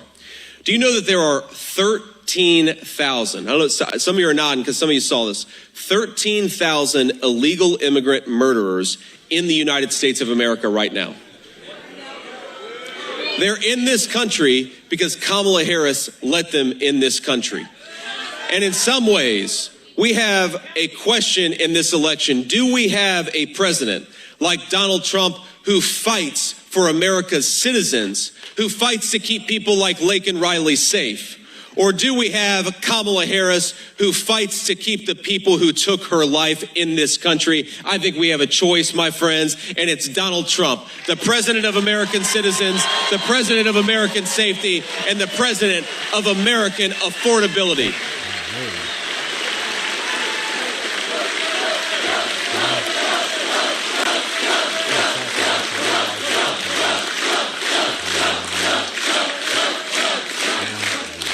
So let me just offer one final request, and then I'll take these questions from the press. I want you to do two things today. I want you to commit to doing two things. First of all, I want every single person in this room to get out there and vote 10 times.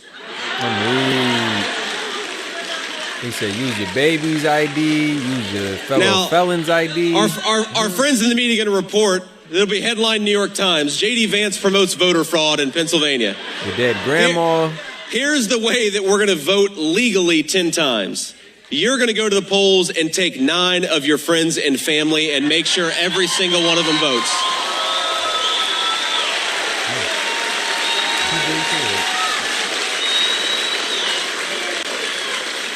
And here's the second thing I'd like for you to do. There's a website called swampthevote.com. Swampthevote.com. And here's what you can do on that website. You can check your registration, you can check where your polling booth is, and you can find some good information to make sure that you get out there and vote. Because here's the thing, we're never going to have the power of the corporate media behind us. These people have gotten way too rich on American decline. We're never going to have them telling the truth about Donald Trump or actually making Kamala Harris answer for her broken record. But you know what we do have on our side?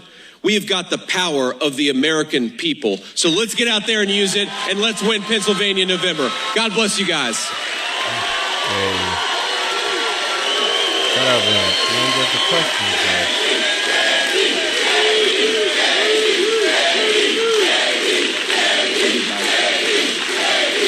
All right. We love you. We thank you guys. Let's take a few questions from the media. And what I'd ask is that we start with the local reporters first. If we've got time afterwards, we'll take some questions from the national folks. Thank you very much, Senator. I've got 2 quick questions for you. First off, what are you going to do with the Affordable Care Act? Can you guarantee that it's not going to be dismantled until there is a plan in place? And what is going to be happening with people that work for the minimum wage in the state of Pennsylvania and the United States? Yeah, so first of all, on the Affordable Care Act, Donald Trump has made very, very clear we do not want people dying in the streets in the greatest country in the world. We want to make sure Americans have the best health care, the best health care options. And of course, we're going to protect people with pre-existing conditions. But the way that you do that is by promoting transparency. And Donald Trump, more than any president of my lifetime, you know what he did? He promoted transparency in our healthcare system, and he went to war with Big Pharma to lower costs for American citizens all over the country. And that's exactly what he's going to do again. And in fact, Donald Trump's record on healthcare was so good that the main thing Kamala Harris talks about is actually an achievement of Donald Trump's, which is getting insulin down to $35 a vial. Capping the price of insulin. He did say that in what, 2020? Yeah, May of 2020, and Kamala takes it 4 years later. Crazy as hell. And it acts as if they put it in place. Hey, while you was going, he made a joke. He's like, man, I'm convinced Shorty gonna show up to her next rally with a MAGA hat. Man. Thank Donald Trump for that. Don't let Kamala Harris lie and take credit for it. And the question he asked about the minimum wage. Look, we want every American who works hard and plays by the rules to earn a good enough wage to support their families, put food on the table, and if, God willing, that's their dream, to buy an American home. That's what we want.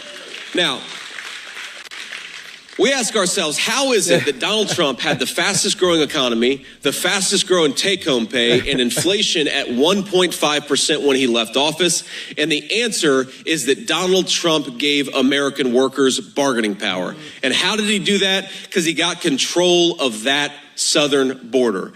Kamala Harris has seen the decimation of American wages because she has let in millions upon millions of illegal aliens, and they're undercutting American wages. Donald Trump is going to say, you got to go back home. If you want to come in this country, you can come through the proper channels, but you send people home who've come here illegally, and that's how you raise American wages.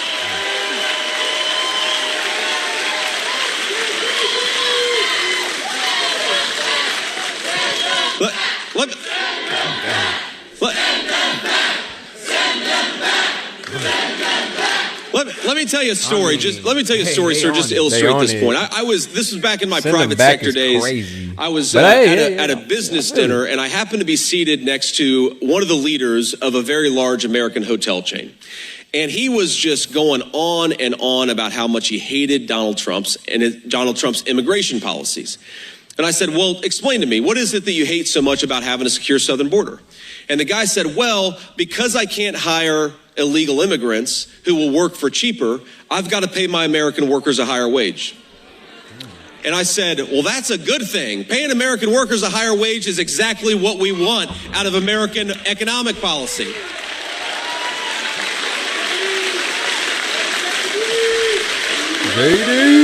But I think this illustrates why so much, and I think it's a mistake. I think corporate America ought to be pro-America, but so many business leaders have gotten behind Kamala Harris because she's pursuing an immigration policy that is flooding America with illegal aliens and undercutting the wages of American workers. We have got to cut that crap out and build an American economy for American citizens first.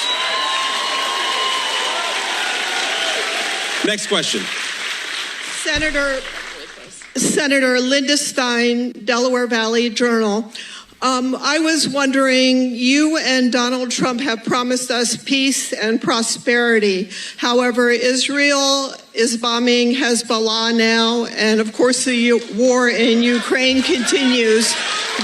What do you think is going on in the world? What will you do about it? Well, ma'am, it's actually a very important question because you cited two wars that were started under Kamala Harris's weak leadership. And the way...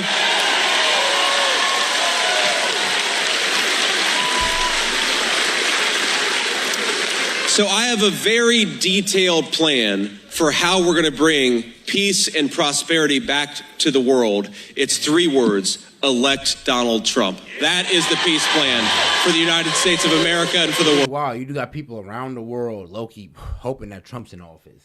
Yeah. Around the world, G. I mean, like, people. Saying key media is like, what, maybe like 75 to 70% in the U.S. and 30% is all around the world.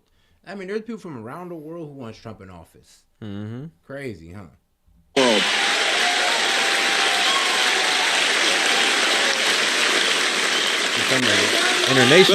International talking point. Here's the issue. Look, I've dealt with some of these world leaders. I've talked to them. Here's the problem: when you have weak American leadership, and you have an American leader that nobody respects, you have wars breaking out all over the world. If Donald Trump was president, Russia would have never invaded Ukraine. If Donald Trump was president, Hamas would have never attacked Israel.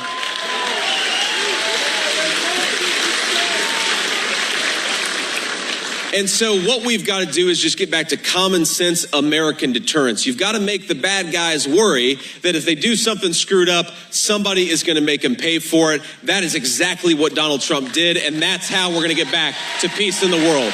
American deterrence, peace through strength. Next question. Senator Vance, Ben Jacobs. President Trump told Axios in 2021 that Benjamin Netanyahu never wanted to make peace with the Palestinians. Do you agree with that statement, especially in light of the current state of the conflict? Well, I think that what the president has said is that we want peace between Israel and the Palestinians, but the only way to get to peace is to destroy Hamas and let Israel finish the job. That's a very simple thing.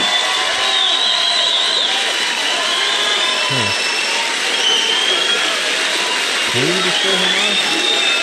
I feel like as much as you try to destroy Hamas, you just rally support for Hamas.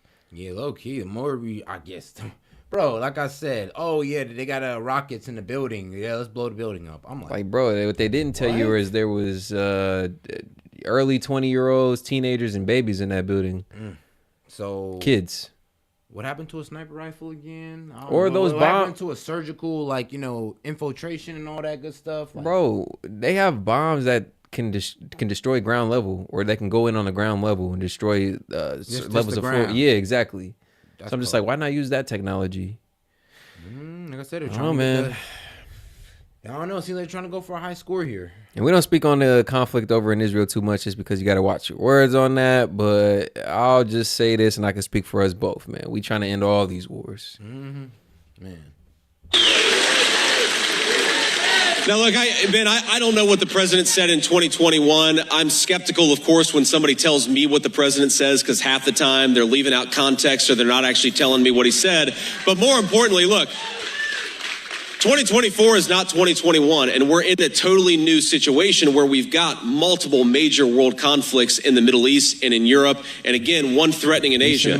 So I think that what we have to remember here is that strong American leadership and, importantly, smart American diplomacy is what keeps the peace. We're not going to have it with Kamala Harris. We don't have it right now. We will have it when we get back to the presidency of Donald J. Trump.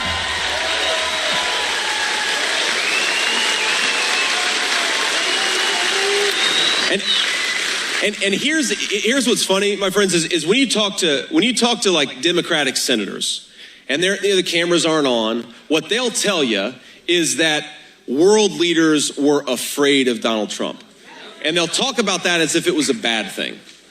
Okay, I happen to think it's a good thing for world leaders to not know exactly what to expect from a president. That's how you keep the peace.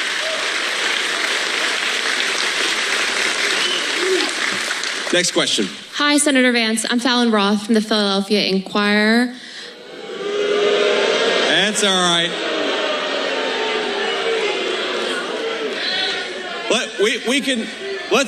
Let's let her ask her question, and then we can boo afterwards if it's a ridiculous question. Go ahead. This is your first stop in the Philly suburbs. Why did you choose Bucks County? And how can Republicans win back the suburbs in 2024 after President Trump lost in 2016 and 2020? Well, I think there are a few things. First of all, look, we're going to make an argument to every Pennsylvanian. And I understand why you're asking the question, because you're looking at the demographics of politics, but I don't believe in this segmentation of urban, suburban, rural. We're all Americans, and Donald Trump and I are going to fight for every single vote.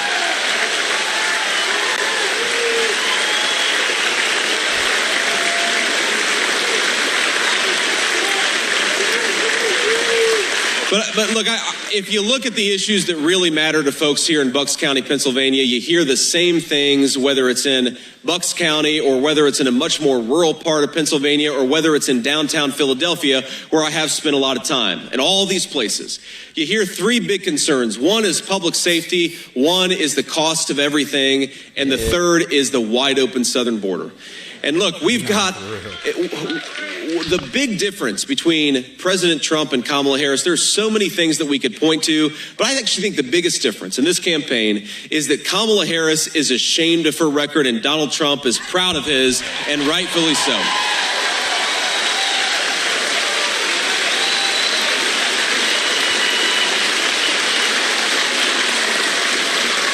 Because when you let in 13,000 illegal immigrant murders, that's not just murderers that shouldn't be in our country. That's police officers that are dealing with those people instead of with problems that are a little bit closer to home. When you shoot inflation, when you shoot the price of groceries up by 25%, the price of housing up by 40%, you make it so that even the hardest working Americans cannot afford to live a good life in their own country. I mean, I really worry. It's funny, everybody admit that, prices are up, but no, the economy's at an all-time high. I'm like, dog, do you hear yourself? Yeah, it doesn't really make much sense. I'm like, yeah, prices are up. Of things. Like, all the assets are up, inflation's going crazy, but we're in the best economy ever, though. It's like, I'm like, oh, okay, anything defeated illusion, huh? Maybe the single problem I worry most about, other than the border, because we got to get the border under control, is young people telling me that they cannot afford to buy a home. If you take millions and millions of young Americans who would like to start families, who would like to have children, and make the housing market so unaffordable for them that they don't feel like they can own the American dream, you're going to destroy this country. We've got to get housing prices back to a reasonable level, give Americans a stake in their own country.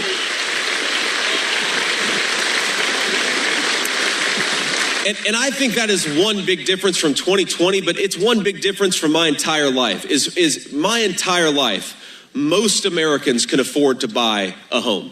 Maybe not a fancy home, maybe not a giant home, but most Americans could afford to buy a home.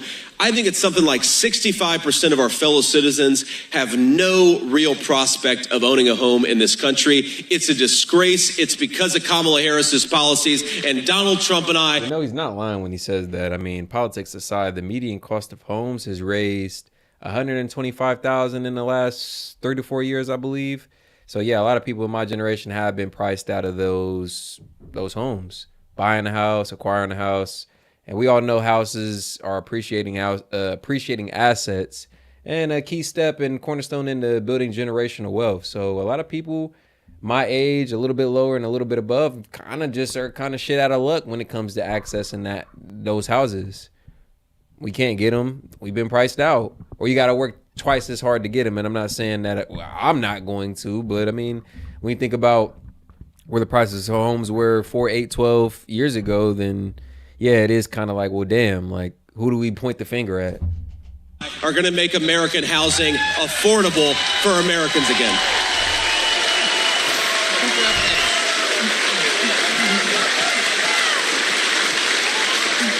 Next question. Peg Kwan for the Bucks County Herald.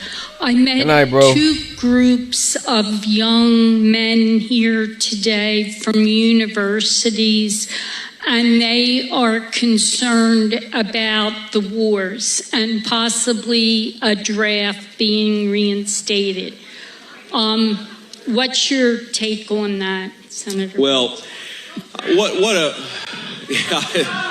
I think, look, my honest guidance to those young men, and I think their concerns are very legitimate.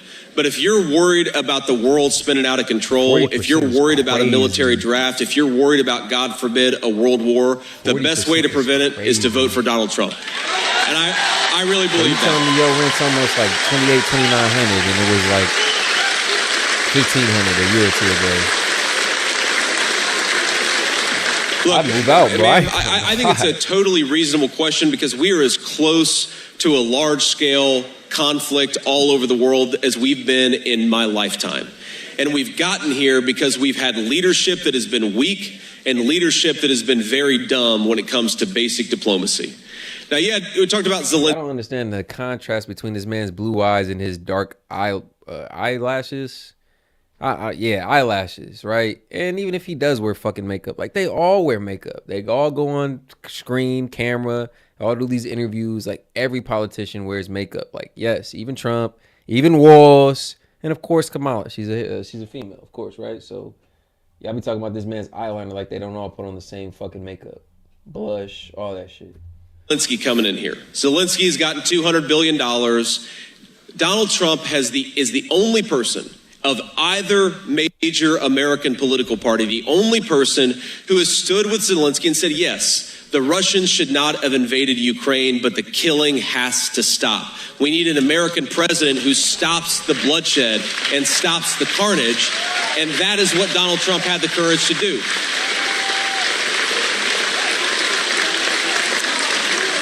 And I think if you're a young person, or whether you're the parent or the grandparent of a young person, we know that when the world goes to hell, it is America's sons and daughters that risk life and limb to put it back together again.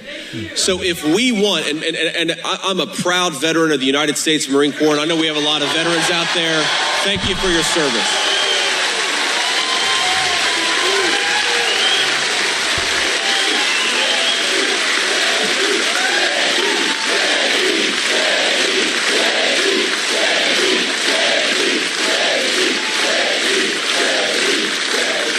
But the most precious natural resource that we have, and we have a lot of them, but the most precious is the lives of our young people who are willing to put on a uniform and sacrifice for this country. It's an amazing thing that we got to cherish and we got to care for.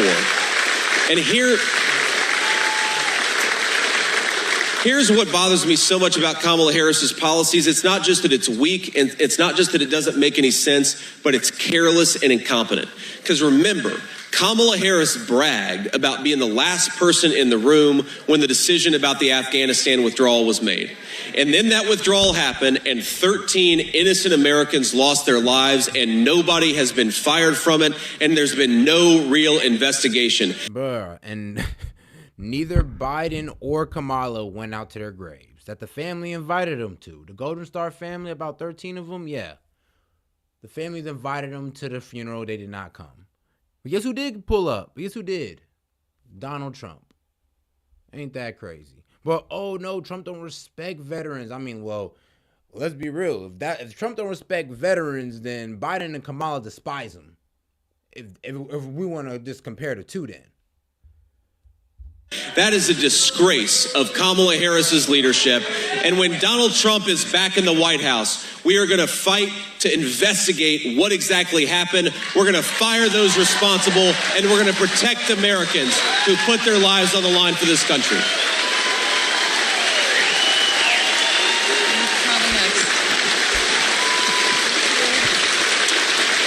And I think we got time for one more question, and then I'll leave you with one final thought here, but one more question first. Senator Vance, JD Mullane from the Bucks County Courier-Times. It's a great name, my friend. Yeah, you get a big head listening to these chants in here. This week there was a report, I believe from the Senate, showing that some 400,000 or more illegals have been released by ICE into the country with criminal records. The president has talked about mass deportations. What would those mass deportations look like in places like Bucks County, southeastern Pennsylvania?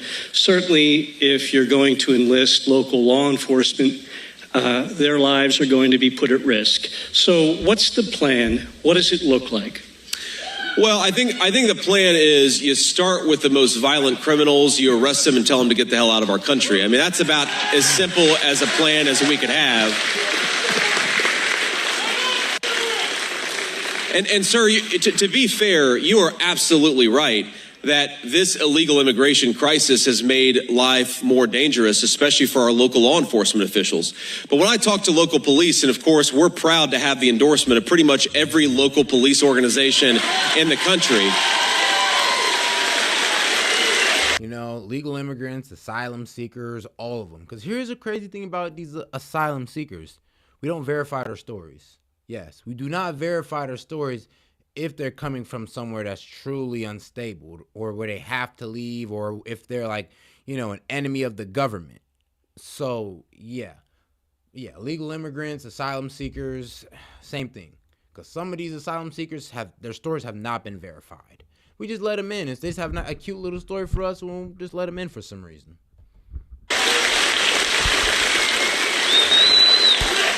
You know what they tell me? They tell me they would love to be empowered to do their job and to enforce the law and keep their communities safe. And that's exactly what President Trump and I are going to do. When we say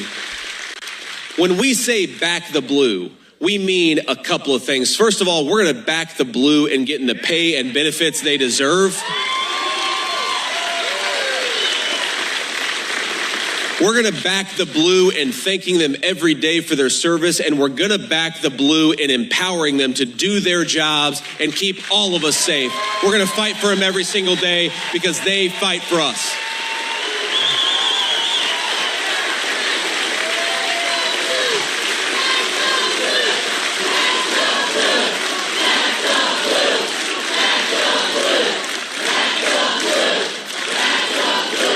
So, my friends, I have to hit the road now, and I'm going to come back. Trust me.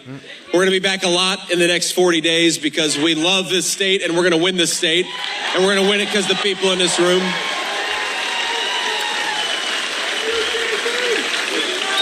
But let me just say that a lot of times when I come, I mean, pretty much every time I come and do an event, which is pretty much multiple times a day at this point, somebody will come up to me and they'll ask me how I'm doing. And it's the sweetest and kindest thing in the world. You have people who are worried about how they're going to afford their next meal, and they ask me how I'm doing. And that makes me feel really special.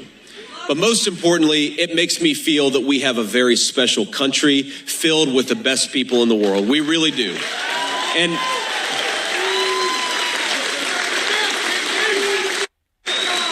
And the answer is I'm doing great because I'm having the time of my life getting out here, convincing people to vote for Donald J. Trump. But as we go about the business of winning this election for the next, I think it's only 38 days. As we go about that business, I'd like you to remind yourself every single day that we've got the best people, the most beautiful country, the most incredible natural resources. My friends, I really believe that we are ready to unleash a great American century of prosperity and freedom.